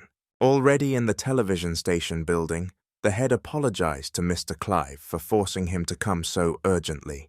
Seraphim, on the contrary, is grateful to his call because it helped him escape. He would be in trouble if Liana found out that Hazel was molesting him. Entering the office, the young man noticed that all the participants had already gathered. Dave noted that Mr. Clive was the last to arrive again. Seraphim laughs and asks him to understand. He is a freshman. He has so many classes that it is difficult to find free time. The other participants looked at him in surprise. They even managed to forget that he was only a first-year student. The head finally tells why he gathered them all here today. It turns out that to break the news, they invited 2 academicians to prepare them for the international tournament. Seraphim is surprised. He thought that this was just an entertainment show. Why go to such trouble with calling academicians? The director explains that 2 days ago, a couple of foreign participants contacted them and offered to play along in the tournament. Dave thinks it's strange that last year they weren't so confident, and now suddenly they're offering to give in to them. But the head corrects him. They did not offer to give in. On the contrary, they demanded money and promised that they would concede victory to them. Dissatisfied screams from the participants immediately began to be heard in the room. They did not understand what was wrong with these foreigners.